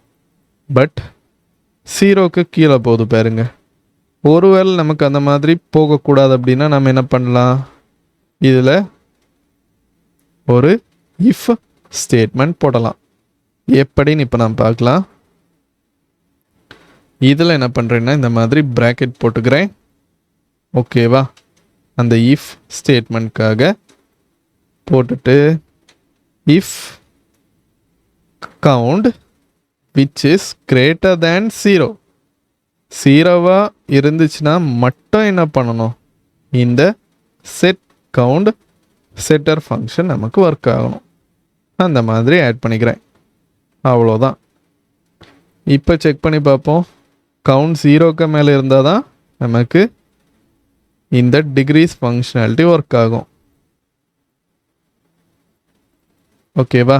டிகிரீஸ் கொடுக்குறேன் பாருங்க, 0க்கு கீழே போகாது, பர்ஃபெக்டாக ஒர்க் ஆகுது. அதே மாதிரி இதுலேயும் நாம் அந்த கண்டிஷனல் ரெண்டரிங் கான்செப்ட்லாம் யூஸ் பண்ண முடியும். அதை நான் கீழே நம்மளோட project full source code link கொடுத்துருக்கேன், அதில் ஆட் பண்ணியிருப்பேன். கண்டிப்பாக செக் பண்ணி பாருங்கள். நெக்ஸ்ட்டு நாம் இன்னொரு இம்பார்ட்டன்ட் கான்செப்ட் பார்க்கலாம். அது என்னன்னு பார்த்தீங்கன்னா, ஆல்ரெடி ப்ரீவியஸாக ஒரு வேல்யூ இருக்குது. அந்த வேல்யூவை நம்ம அப்படியே வச்சுட்டு அந்த வேல்யூ கூட இன்னொரு வேல்யூவை அப்டேட் பண்ணோம் அப்படின்னா நமக்கு இந்த கான்செப்ட் ஒர்க் அவுட் ஆகாது. பிகாஸ் இப்போ இங்கே என்ன ஆகுதுன்னா, இங்கே 0 இருக்கா, 0 கூட 0+1 அந்த மாதிரி ஒவ்வொரு வாட்டி இன்க்ரீஸ் ஆகிட்டே இருக்குது. பட் ப்ரீவியஸாக இருக்க வேல்யூ அப்படியே வச்சுட்டு இன்னொரு வேல்யூ இன்க்ரீஸ் பண்ணோம் அப்படின்னா நம்ம கொஞ்சம் டிஃப்ரெண்ட்டாக பண்ணணும். அதையும் எப்படின்னு பார்த்துடலாம். இப்போ இல்லை, நம்ம ப்ரீவியஸாக இருக்கிற அந்த வேல்யூவை எடுத்து அந்த வேல்யூ கூட நம்ம ஏதாச்சும் சேஞ்சஸ் பண்ணோம் அப்படின்னா இதுலேயே நம்ம என்ன பண்ணலான்னா இந்த மாதிரி ப்ரீவ் இல்லைனா நம்ம என்ன நேம் வேணாலும் கொடுத்துக்கலாம். பட் நெக்ஸ்ட் நம்ம யூஸ் பண்ணுற நேரம் பர்ஃபெக்டாக யூஸ் பண்ணணும். இந்த மாதிரி ஆட் பண்ணிக்கிறேன். ஆட் பண்ணிவிட்டு ப்ரீவியஸ் +1 இங்கே நீங்கள் என்ன வேல்யூ வேணாலும் கொடுக்கலாம். பட் இங்கே கொடுக்குற அதே வேல்யூவை ரைட் சைட்லேயும் கரெக்டாக கொடுக்கணும். ஓகேவா? இப்போ என்ன ஆகும்னு பார்த்தீங்கன்னா, இங்கே ஆல்ரெடி ப்ரீவியஸாக என்ன வேல்யூ இருக்கோ அது கூடவே +1 வேல்யூ நமக்கு இன்க்ரீஸ் ஆகும். பட் இந்த கவுண்டரில் இதுக்கான எஃபெக்ட் நமக்கு தெரியாது. பிகாஸ் இங்கே என்ன 0 தானே இருக்குது. +1 கொடுத்தோம்னா 1 அந்த மாதிரி சேஞ்ச் ஆயிரும். நெக்ஸ்ட்டு திரும்ப +1 கொடுத்தோம்னா 2 அந்த மாதிரி சேஞ்ச் ஆகும். ஆல்ரெடி அந்த கவுண்ட் வேல்யூ கூட தான் நம்ம +1 கொடுத்து அப்டேட் பண்ணிட்டே இருக்கோம். ஸோ இல்லை நம்ம ப்ரீவியஸ் கொடுத்தாலும் நமக்கு இல்லை பெரிய சேஞ்சஸ் எதுவுமே தெரியாது.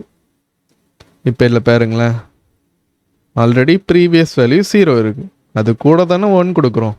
ஸோ +1 ஆகுது. ப்ரீவியஸ் வேல்யூ இப்போ 0லேருந்து 1க்கு சேஞ்ச் ஆகிடுச்சு. ஸோ அது கூட +1 கொடுக்குற நேரம் 2. நமக்கு இதில் பெரிய சேஞ்சஸ் இல்லை. பட் இந்த கான்செப்ட் ரொம்பவே இம்பார்ட்டண்டான கான்செப்ட். இதே நம்ம ப்ராஜெக்ட்ஸில் அடிக்கடி பார்ப்போம். ஸோ இப்போதைக்கு ஒரு சின்ன அவுட்லைன் நான் இங்கே கொடுத்துருக்கேன். கண்டிப்பாக நம்ம இன்னொரு ப்ராஜெக்டில் பார்க்கலாம். இப்போ நாம் லாஸ்ட்டாக பார்த்த அந்த யூஸ் ஸ்டேட் கான்செப்ட் யூஸ் பண்ணி எப்படி ஃபார்மில் இருக்கிற டேட்டாவை வாங்கி நாம் யூஸ் பண்ணுறது, அப்டேட் பண்ணுறதுன்னு கிளியராக பார்க்கலாம். ஸோ இதில் பார்த்திங்கன்னா நான் ஆல்ரெடி 2 ஸ்டேட் வேரியபிள்ஸ் இந்த மாதிரி க்ரியேட் பண்ணி வச்சுருக்கேன். ஒன்று பார்த்திங்கன்னா யூசர் நேம்க்கு, இன்னொன்று பாஸ்வேர்டுக்கு. இதை நாம் எப்படி இப்போது ஃபார்ம் க்ரியேட் பண்ணி அதில் இன்புட் ஃபீல்டு ஆட் பண்ணிட்டு அந்த வேல்யூஸை கெட் பண்ணுறதுன்னு பார்க்கலாம். ஸோ இதில் நான் என்ன பண்ணுறேன்னா, கரெக்டாக இதுக்கு கீழே ஒரு ஃபார்ம் டேக் இந்த மாதிரி ஆட் பண்ணிக்கிறேன். ஆக்ஷன் ஆட்ரிபியூட் தேவையில்லை. ஓகேவா? நெக்ஸ்ட் நான் என்ன பண்ணுறேன்னா, இதில் இன்புட் ஃபீல்டு ஆட் பண்ணிக்கிறேன். Input type text. Next placeholder வேணால் ஆட் பண்ணிக்கலாம். Enter user name. ஓகேவா? Value equal to user name. Already நாம் க்ரியேட் பண்ணி வச்சுருக்கிற அந்த வேரியபிள். ஓகேவா? Next on change. இதில் தான் நாம் இந்த செட்டர் ஃபங்க்ஷன் ஆட் பண்ண போகிறோம். இப்போ என்னன்னு பார்த்தீங்கன்னா நம்ம இன்புட் ஃபீல்டு ஆட் பண்ணியிருக்கோம். எப்போ இந்த இன்புட் ஃபீல்டில் வேல்யூ சேஞ்ச் ஆகுதோ இமீடியட்டாக நமக்கு இந்த வேரியபிளில் போய் அப்டேட் ஆகணும். ஸோ ஆன் சேஞ்ச் ஃபங்க்ஷனாலிட்டி மூலமாக இங்கே வேல்யூ சேஞ்ச் ஆகிற நேரம் அந்த வேல்யூவை கெட் பண்ண முடியும். ஸோ என்ன பண்ணுறேன்னா இதில் அந்த செட்டர் ஃபங்க்ஷன் ஆட் பண்ணிவிட்டு இ டாட் ஓகேவா டாட் டார்கெட் டாட் வேல்யூ இந்த மாதிரி ஆட் பண்ணிக்கிறேன். முக்கியமான விஷயம் என்னென்னா நம்ம இங்கே ஈவெண்ட்டை கெட் பண்ணிட்டோம். பட் ஈவெண்ட்டை ஒரு ஃபங்க்ஷனில் நம்ம வந்து கால் பண்ணணும். இந்த மாதிரி கண்டிப்பாக ஆட் பண்ணணும். இப்போ பாருங்க நமக்கு எரர் ஃபிக்ஸ் ஆகிடுச்சு. இது பார்த்திங்கன்னா ஈவெண்ட் நம்ம எதுக்கு யூஸ் பண்ணோம்னா கரெக்டாக இந்த இன்புட்டை நாம் வந்து கண்டுபிடிக்கிறதுக்கு நம்ம எதை டார்கெட் பண்ணுறோம் அதை கண்டுபிடிக்கணும் பார்த்திங்களா. அதுக்கு தான் இந்த ஈவெண்ட் ஃபங்க்ஷனாலிட்டி நம்ம வந்து யூஸ் பண்ணுறோம். அது கரெக்டாக ஆன் சேஞ்ச் ஃபங்க்ஷனில் நாம் அப்ளை பண்ணுவோம். இப்போ இது ஒர்க் ஆகுதா அப்படின்னு செக் பண்ணுறதுக்கு நம்ம என்ன பண்ணலான்னா இதில் யூசர் நேம் அந்த மாதிரி டெம்பரரி ஆட் பண்ணிக்கிறேன். ஓகேவா. இப்போ என்ன ஆகணும்னா இங்கே வேல்யூ நமக்கு சேஞ்ச் ஆகிற நேரம் இங்கேயே நமக்கு அப்டேட் ஆகணும். ஆகுதா பார்க்கலாம். இந்த மாதிரி இருக்கா. இது டிஃபால்ட்டாக இருக்குது. என்னோட நேம் ஆட் பண்ணிக்கிறேன். பாருங்க பர்ஃபெக்டாக ஒர்க் ஆகுது. இதே கான்செப்டில் நம்ம பாஸ்வேர்டுக்கு ஆட் பண்ணலாம். Your password is password. ஓகேவா. நார்மலாக பாஸ்வேர்ட் நம்ம இந்த மாதிரி ஷோ பண்ண மாட்டோம். இப்போ டெமோ பர்பஸ்க்காக இந்த மாதிரி ஆட் பண்ணுறேன். இன்னொரு ஃபீல்டு ஆட் பண்ணிக்கிறேன். இதே கான்செப்ட் தான், ஒரு சேஞ்சுமே கிடையாது. பாஸ்வேர்ட்னால type equal to password add பண்ணிக்கலாம். Next enter password. வேல்யூவும் பார்த்திங்கன்னா பாஸ்வேர்ட். நெக்ஸ்ட்டு செட்டர் ஃபங்க்ஷனை சேஞ்ச் பண்ணணும். இங்கே இருக்கா, காப்பி பேஸ்ட். அவ்வளோதான். ரெண்டுமே சேம் கான்செப்ட் தான். இது வந்து யூசர் நேமுக்குள்ளது. ஸோ அதுக்கேற்ற மாதிரி வேல்யூஸ் இருக்கும். இது பார்த்திங்கன்னா பாஸ்வேர்டுக்குள்ளது. ஸோ இதுவும் ஒர்க் ஆகுதான்னு செக் பண்ணி பார்ப்போம். இப்போ நான் இங்கே அப்டேட் பண்ணுற நேரம் என்ன ஆகுதுன்னு பார்க்கலாம். பாருங்க கீழே நமக்கு அப்டேட் ஆகுது. இங்கே சேஞ்ச் பண்ணால் மேலே நமக்கு சேஞ்ச் ஆகும். கரெக்டாக ஒர்க் ஆகுது பார்த்தீங்களா. ஸோ இப்படி தான் நாம் இந்த ஃபார்மில் இருக்கிற ஈவெண்ட்ஸோட வேல்யூஸை கண்ட்ரோல் பண்ணுவோம். அதனால தான் நம்ம அதை கண்ட்ரோல்டு இன்புட்னு சொல்கிறோம். நெக்ஸ்ட் நாம் எப்படி இந்த ஃபார்முக்கு சப்மிட் ஈவெண்ட் கொடுக்குறதுன்னு பார்க்கலாம். அதுவும் ரொம்ப சிம்பிள் தான். ஆன் சப்மிட் ஈக்குவல் டு இ. ஓகேவா. இதில் ஈவன் நம்ம டார்கெட் பண்ணுறதுக்குன்னா இப்போ இந்த ஃபார்மை நம்ம சப்மிட் பண்ணிவிட்டு அந்த சப்மிட் பட்டன் கிளிக் ஆகிற நேரம் அந்த ஃபார்ம் நமக்கு ரீஃப்ரெஷ் ஆகும். பட் அந்த மாதிரி ரீஃப்ரெஷ் ஆகாமல் அதுக்கு டிஃபால்ட் பிஹேவியரை கட் பண்ணுறதுக்கு தான் இந்த இ வேல்யூ எடுத்துருக்கேன். நெக்ஸ்ட்டு இதில் நம்ம கர்லி பிரேஸ் போட்டுட்டு prevent e dot prevent default of இந்த மாதிரி ஆட் பண்ணிக்கலாம். நெக்ஸ்ட்டு கன்சோலில் கொடுத்து பார்க்கலாம். ஓகேவா. சப்மிட் பண்ண உடனே நமக்கு வரணும். User name comma user name. இப்போ இது பார்த்திங்கன்னா நமக்கு நீட்டாக இல்லை. ரிஃப்ரெஷ் ஃபார்மேட் பண்ணுறதுக்கு ரைட் கிளிக் ஃபார்மேட் டாக்குமெண்ட் கொடுக்குறேன்.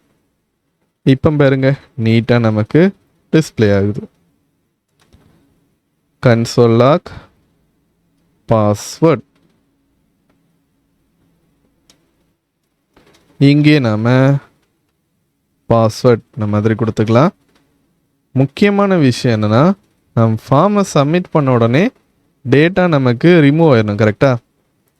எப்படி சொல்கிறேன்னா, இப்போ நான் இங்கே டைப் பண்ணிவிட்டு சப்மிட் கொடுத்தோடனே இந்த 2 டேட்டாவும் நமக்கு ரிமூவ் ஆயிடணும். ஃபஸ்ட்லேருந்து திரும்ப ஃபார்ம் சப்மிட் ஆகிற மாதிரி இருக்கணும். அந்த மாதிரி ஒரு ஃபங்க்ஷனாலிட்டி கொண்டு வரக்கு நான் என்ன பண்ணுறேன்னா, இந்த 2 செட்டர் ஃபங்க்ஷனையும் சப்மிட் பண்ண பிறகு ரீசெட் பண்ணுறேன். அதாவது எம்டி ஸ்ட்ரிங்க்கு சேஞ்ச் பண்ணிக்கிறேன், இனிஷியலைஸ் பண்ணிக்கிறேன். அவ்வளோதான். ஓகேவா?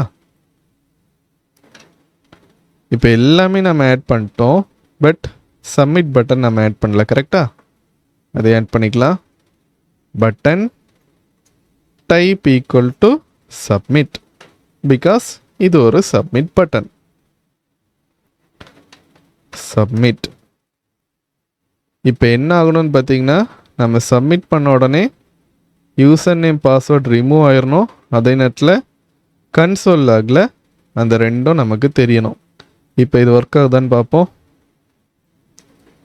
இந்த மாதிரி இருக்கா? மேலே நமக்கு ஆட் ஆகுதா? சப்மிட் கொடுக்குறேன். பாருங்க, நமக்கு இங்கேயே ரிமூவ் ஆகிடுச்சு, மேலேயும் ரிமூவ் ஆகிடுச்சு.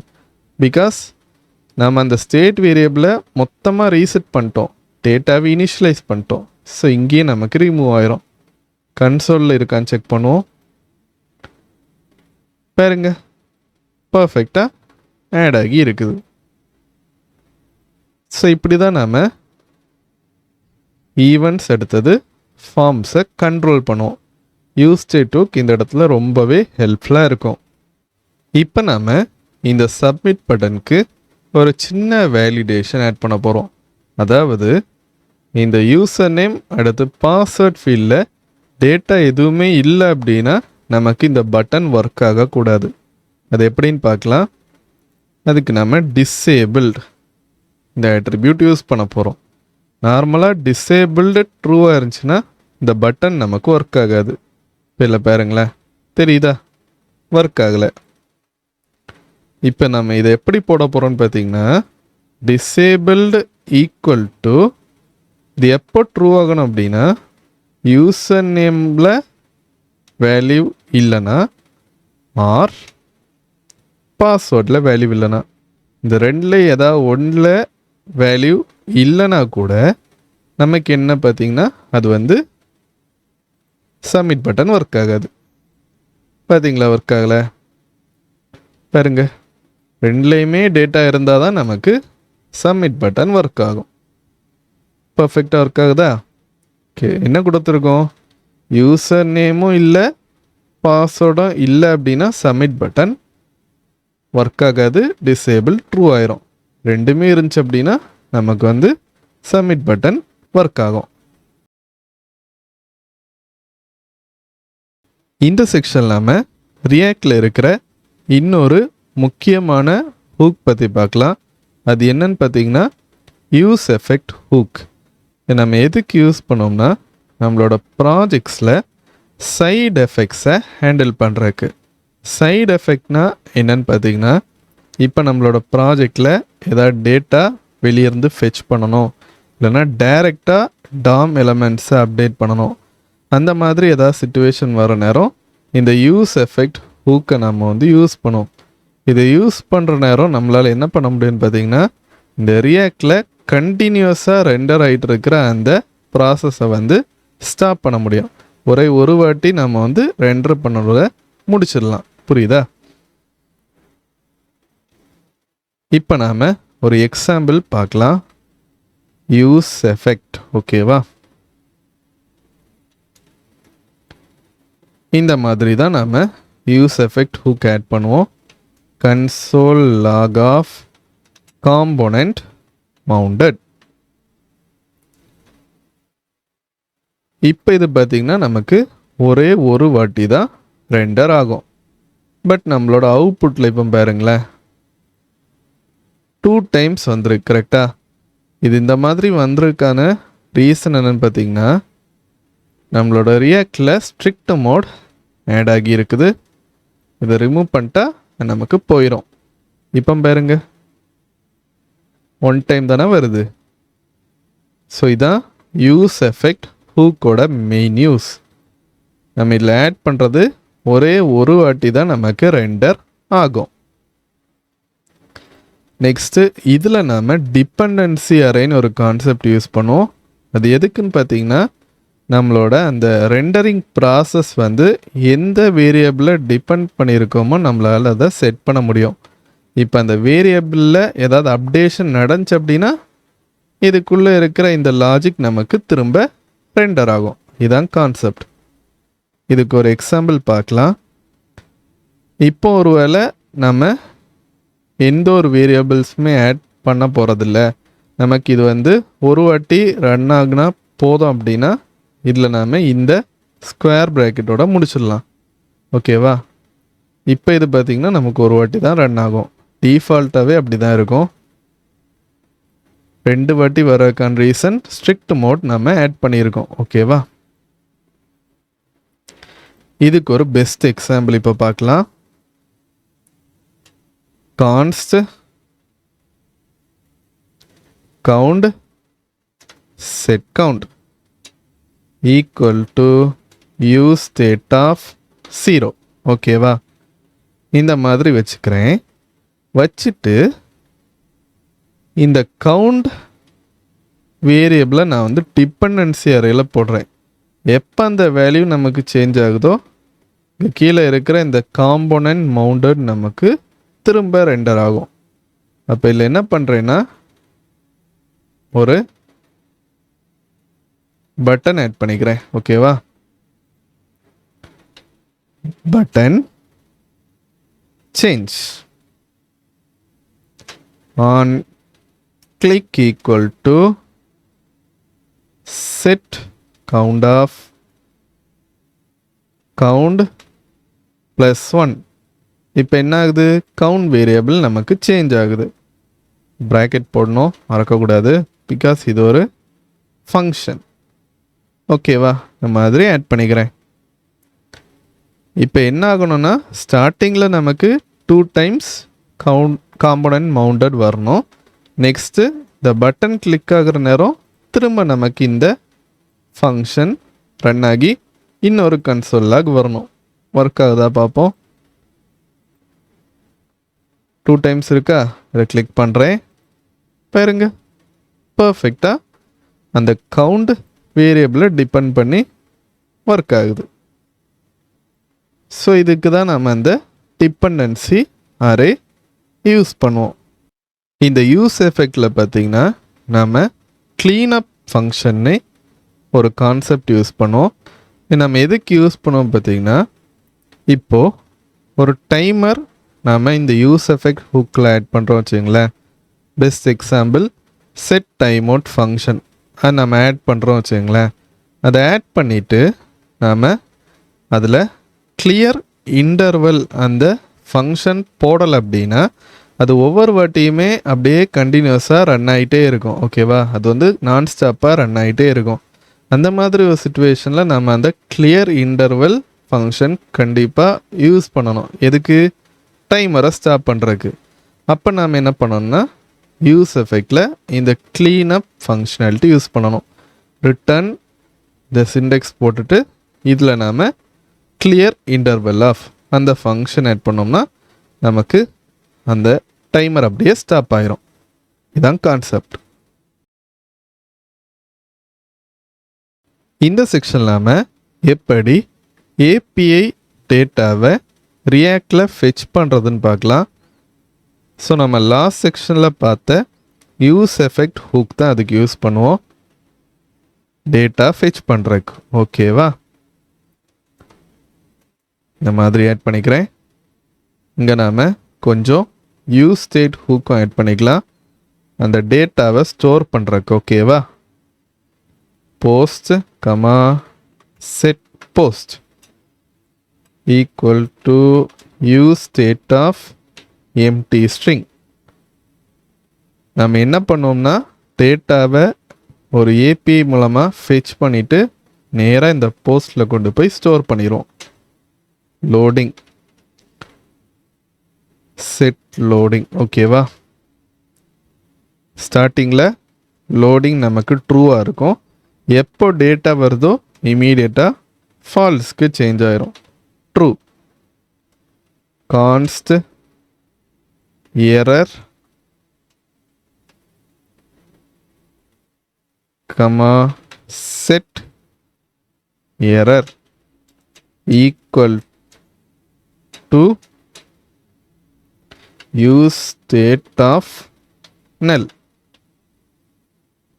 ஸோ நல் பார்த்தீங்கன்னா எம்டி வேல்யூ இந்த மாதிரி ஆட் பண்ணிவிட்டு நெக்ஸ்ட்டில் நான் என்ன பண்ணுறேன்னு பார்த்தீங்கன்னா fetch இந்த ஃபங்க்ஷன் யூஸ் பண்ணுறேன். இதில் நாம் அந்த ஏபிஐ லிங்க் நாம் ஆட் பண்ணணும். நான் ஆல்ரெடி இங்கே எடுத்து வச்சுருக்கேன். இந்த வெப்சைட்டில் பார்த்தீங்கன்னா ஃப்ரீயான ஃபேக் ரெஸ்ட் ஏபிஐ லிங்க் இருக்குது. நான் யூஸ் பண்ணிக்கிறேன். இதில் நமக்கு இந்த டேட்டா கிடைக்கும். ஓகேவா? எப்படி யூஸ் பண்ணுறதுன்னு இங்கே கொடுத்துருக்காங்க பாருங்கள். இதை அப்படியே நாம் காப்பி பேஸ்டே பண்ணிக்கலாம். பட் இதில் நாம் கொஞ்சம் சேஞ்சஸ் பண்ண போகிறதுனால மேனுவலாக பண்ணுவோம். ஓகேவா? இங்கே இருக்கா? பேஸ்ட் எடுத்து டாட் தென் ஆஃப் ஓகேவா, ரெஸ்பான்ஸை எடுத்து if response dot okay exclamatory mark இருக்கிறதுனால ரெஸ்பான்ஸ் கரெக்டாக வரல அப்படின்னா நமக்கு என்ன எரர் ஷோ ஆகணும் பார்த்தீங்கன்னா throw new error of failed to fetch data. Response வரல அப்படின்னா இந்த எரர் ஷோ ஆகும். இல்லை ரெஸ்பான்ஸ் வந்துடுச்சு அப்படின்னா return response dot JSON. So இந்த கான்செப்டில் நம்ம ஆல்ரெடி ஜாவா ஸ்கிரிப்டில் கிளியராக பார்த்துட்டோம். ஜாவா ஸ்கிரிப்ட் ஃபுல் கோர்ஸ் வீடியோலே எக்ஸ்பிளைன் பண்ணியிருப்பேன். டேட்டா ஸோ நாம் இங்கே என்ன பண்ணுறோன்னு பார்த்தீங்கன்னா அந்த டேட்டாவை கெட் பண்ணி ஜாவா ஸ்கிரிப்ட் ஆப்ஜெக்டை இங்கே கீழே கொண்டு வரோம். இமீடியட்டாக இந்த டேட்டாவை என்ன பண்ணுறோன்னு பார்த்தீங்கன்னா போஸ்ட்டுக்கு செட் பண்ணுறோம். அதுக்கு நாம் செட் போஸ்ட் ஆஃப் டேட்டா இந்த செட்டர் ஃபங்க்ஷனுக்கு கொண்டு போகிறோம்.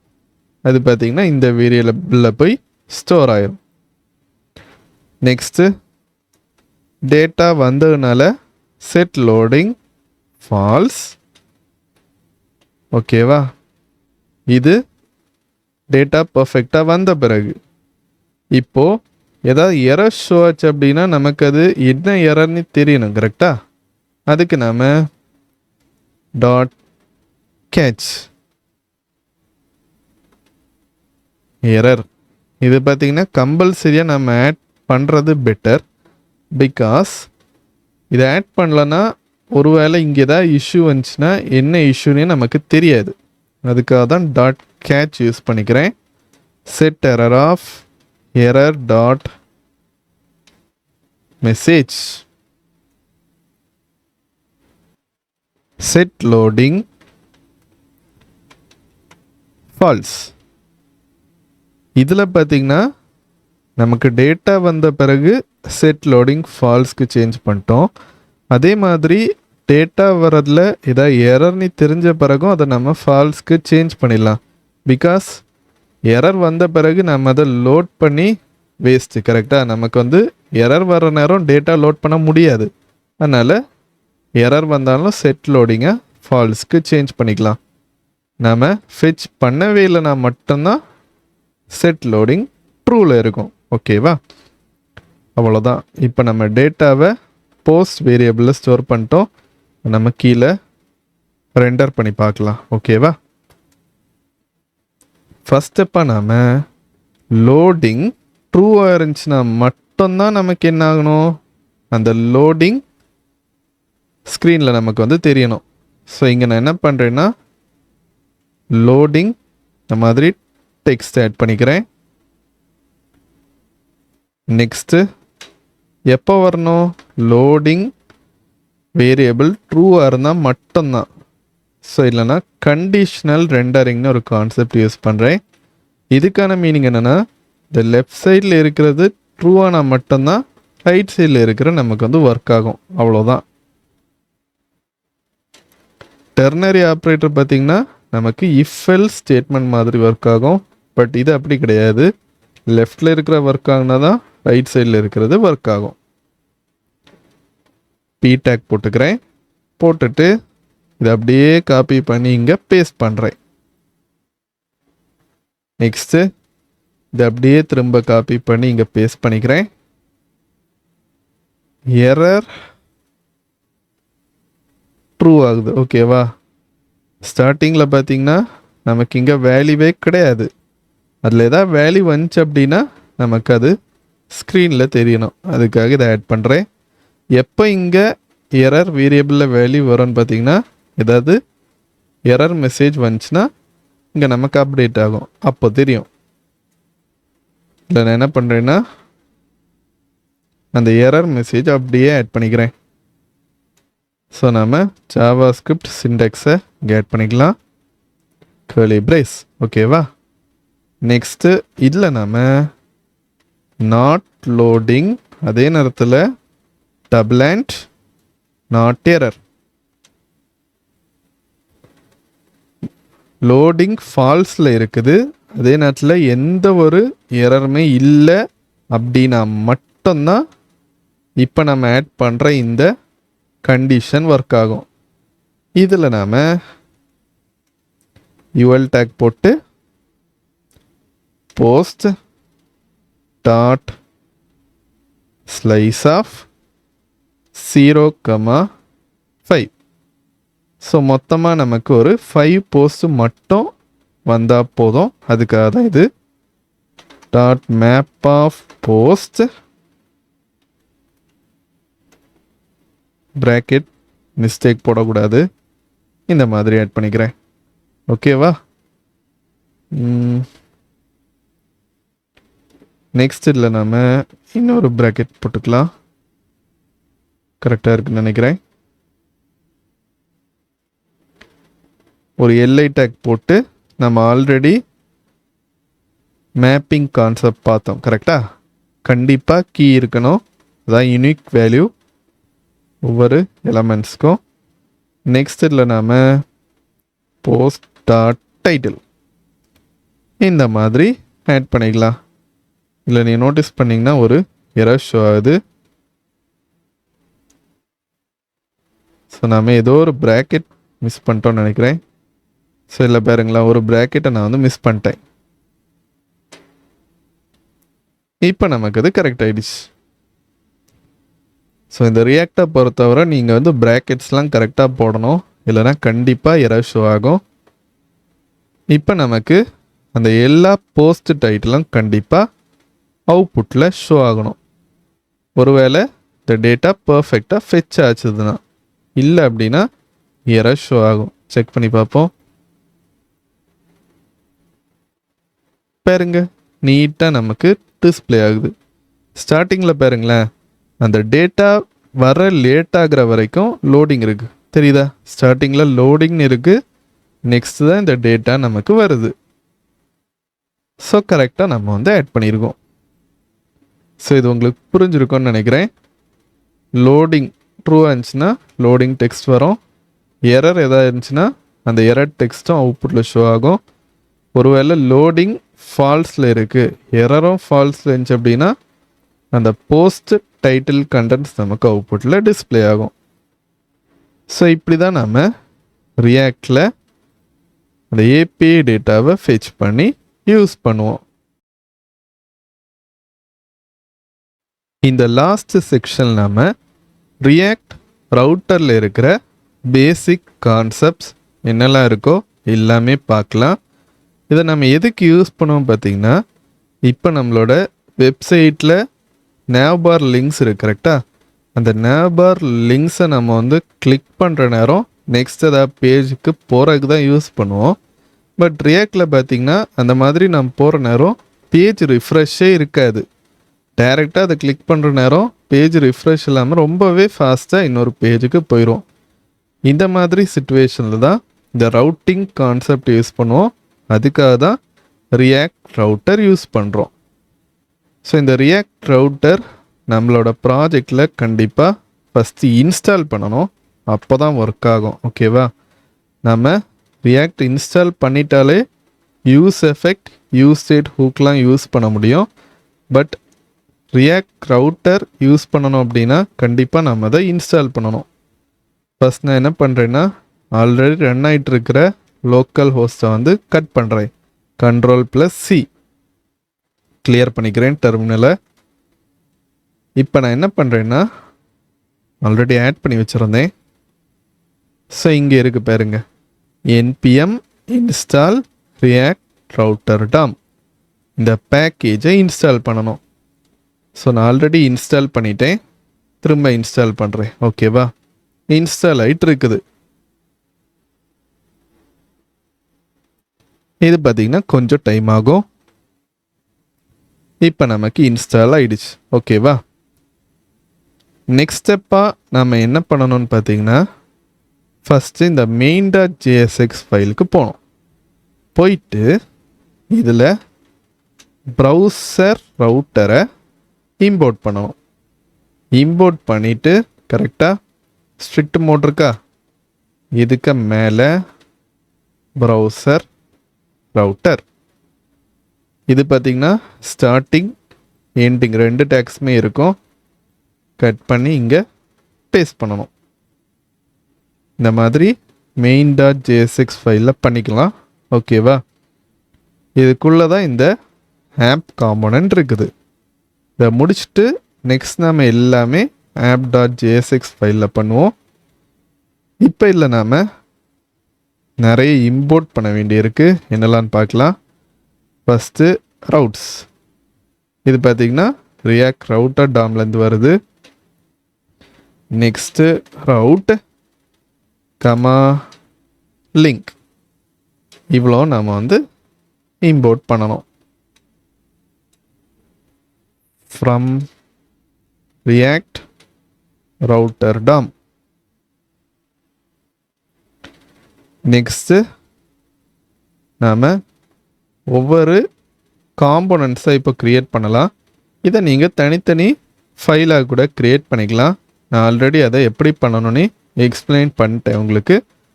பட் நான் அதை இதே ஃபைலில் இப்போதை க்ரியேட் பண்ணிக்கிறேன். ஓகேவா? ரிட்டர்ன்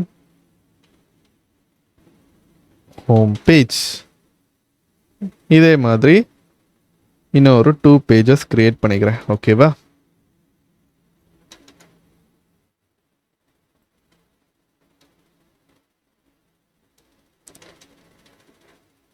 கான்டாக்ட் கண்டென்ட்ஸை சேஞ்ச் பண்ணிக்கலாம்.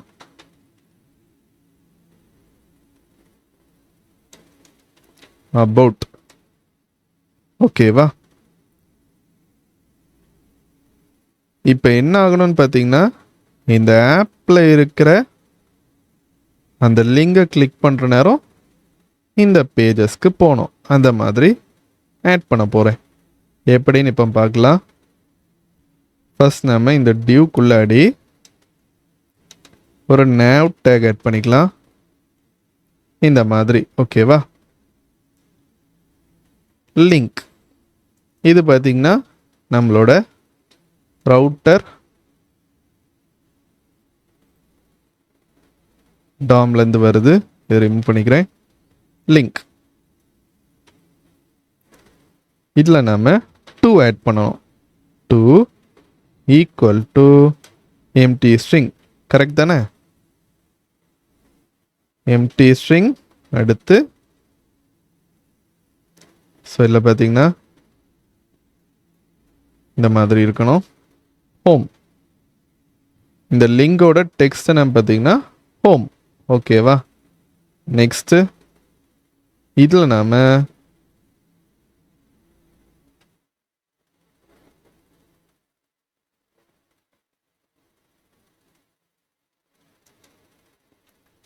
இன்னொரு லிங்க் ஆட் பண்ணிக்கலாம்.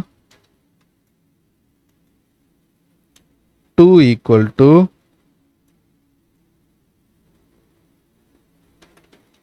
அபவுட்.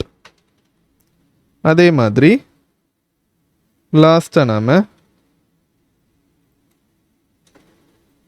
காண்டாக்ட் ஆட் பண்ணிக்கலாம்.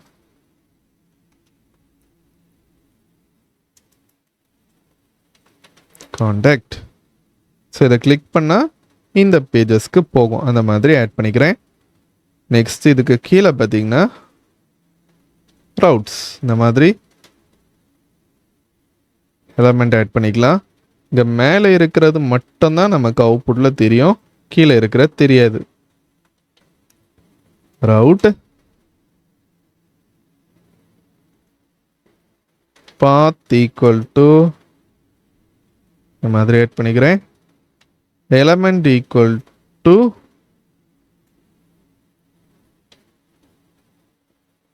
ஹோம். ஓகேவா? இந்த பாத்துக்கு இந்த ஹோம் காம்போனண்ட்டை கனெக்ட் பண்ணியிருக்கோம்.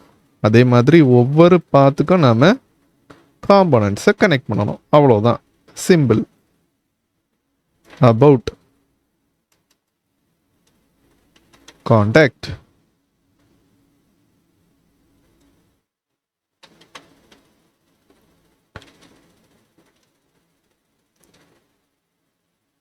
ஸோ ஒரு முக்கியமான விஷயம் என்னென்னா, இப்போது இதெல்லாம் ஓகே. ஒருவேளை நம்ம வந்து அந்த ஸ்லக் இல்லைன்னா மேலே ஸ்லாஷ்க்கு பக்கத்தில் டெக்ஸ்ட் இருக்கும்ல, அதில் ஒருவேளை நம்ம ஆட் பண்ணுறது இல்லை அப்படின்னா நாட் ஃபவுண்ட் பேஜுக்கு போகணும். ஸோ அதுக்கு ஒரு காம்போனண்ட் ஆட் பண்ணிக்கலாம். பிகாஸ் அதுக்கு கான்செப்ட் கொஞ்சம் டிஃப்ரெண்ட்டாக வரும், அதனால தான் தனியாக ஆட் பண்ணுறேன். ஓகேவா?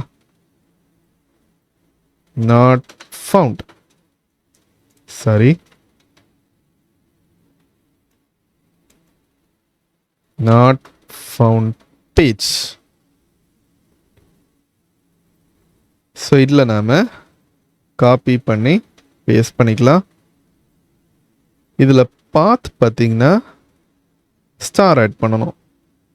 அப்போது அந்த பாத் இல்லை அப்படின்னா நேராக நமக்கு நாட் ஃபவுண்ட் பேஜுக்கு போகும். அவ்வளோதான். இப்போ நமக்கு இது கண்டிப்பாக ஒர்க் ஆகணும். செக் பண்ணி பார்ப்போம். ஸோ இது பார்த்திங்கன்னா நமக்கு ரீசெட் பண்ணனால போயிடுச்சு. திரும்ப இதை ரன் பண்ணலாம். Ctrl+J clear npm rundev. Control click கொடுக்குறேன். ஸோ இந்த மாதிரி இப்போ இருக்குதா? ஸ்டார்டிங்கில் பார்த்தீங்கன்னா ஹோம் பேஜில் இருக்குது. பிகாஸ் நம்ம என்ன பண்ணியிருக்கோம், இந்த ஸ்லாஷ்க்கு ஹோம் காம்போனண்ட்டை கனெக்ட் பண்ணியிருக்கோம். நெக்ஸ்ட் அபவுட் கிளிக் பண்ணுறேன். பாருங்க, பர்ஃபெக்டாக சேஞ்ச் ஆகிடுச்சு. காண்டாக்ட் கொடுக்குறேன், சேஞ்ச் ஆகிருக்கா? இப்போ ஒருவேளை நம்ம இங்கே ஆட் பண்ணுறது ராங்காக இருந்துச்சு அப்படின்னா பாருங்க, ஆட் பண்ண உடனே நேராக எங்கே போகுது, நாட் ஃபவுண்ட் பேஜுக்கு போகுது. அப்போ கரெக்டாக தானே ஒர்க் ஆகுது.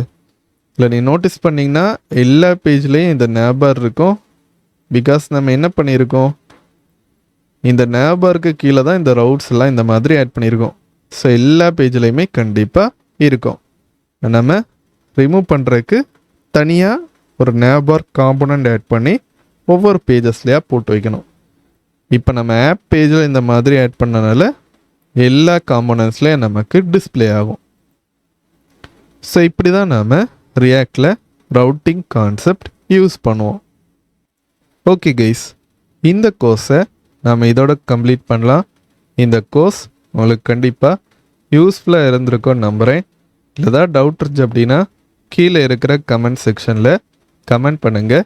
அந்த டவுட்டை எவ்வளோ சீக்கிரம் முடியுதோ அவ்வளோ சீக்கிரம் கிளியர் பண்ண ட்ரை பண்ணுறேன். கூடிய சீக்கிரம் ஒரு புதிய வீடியோவில் உங்களை நான் சந்திக்கிறேன். பை.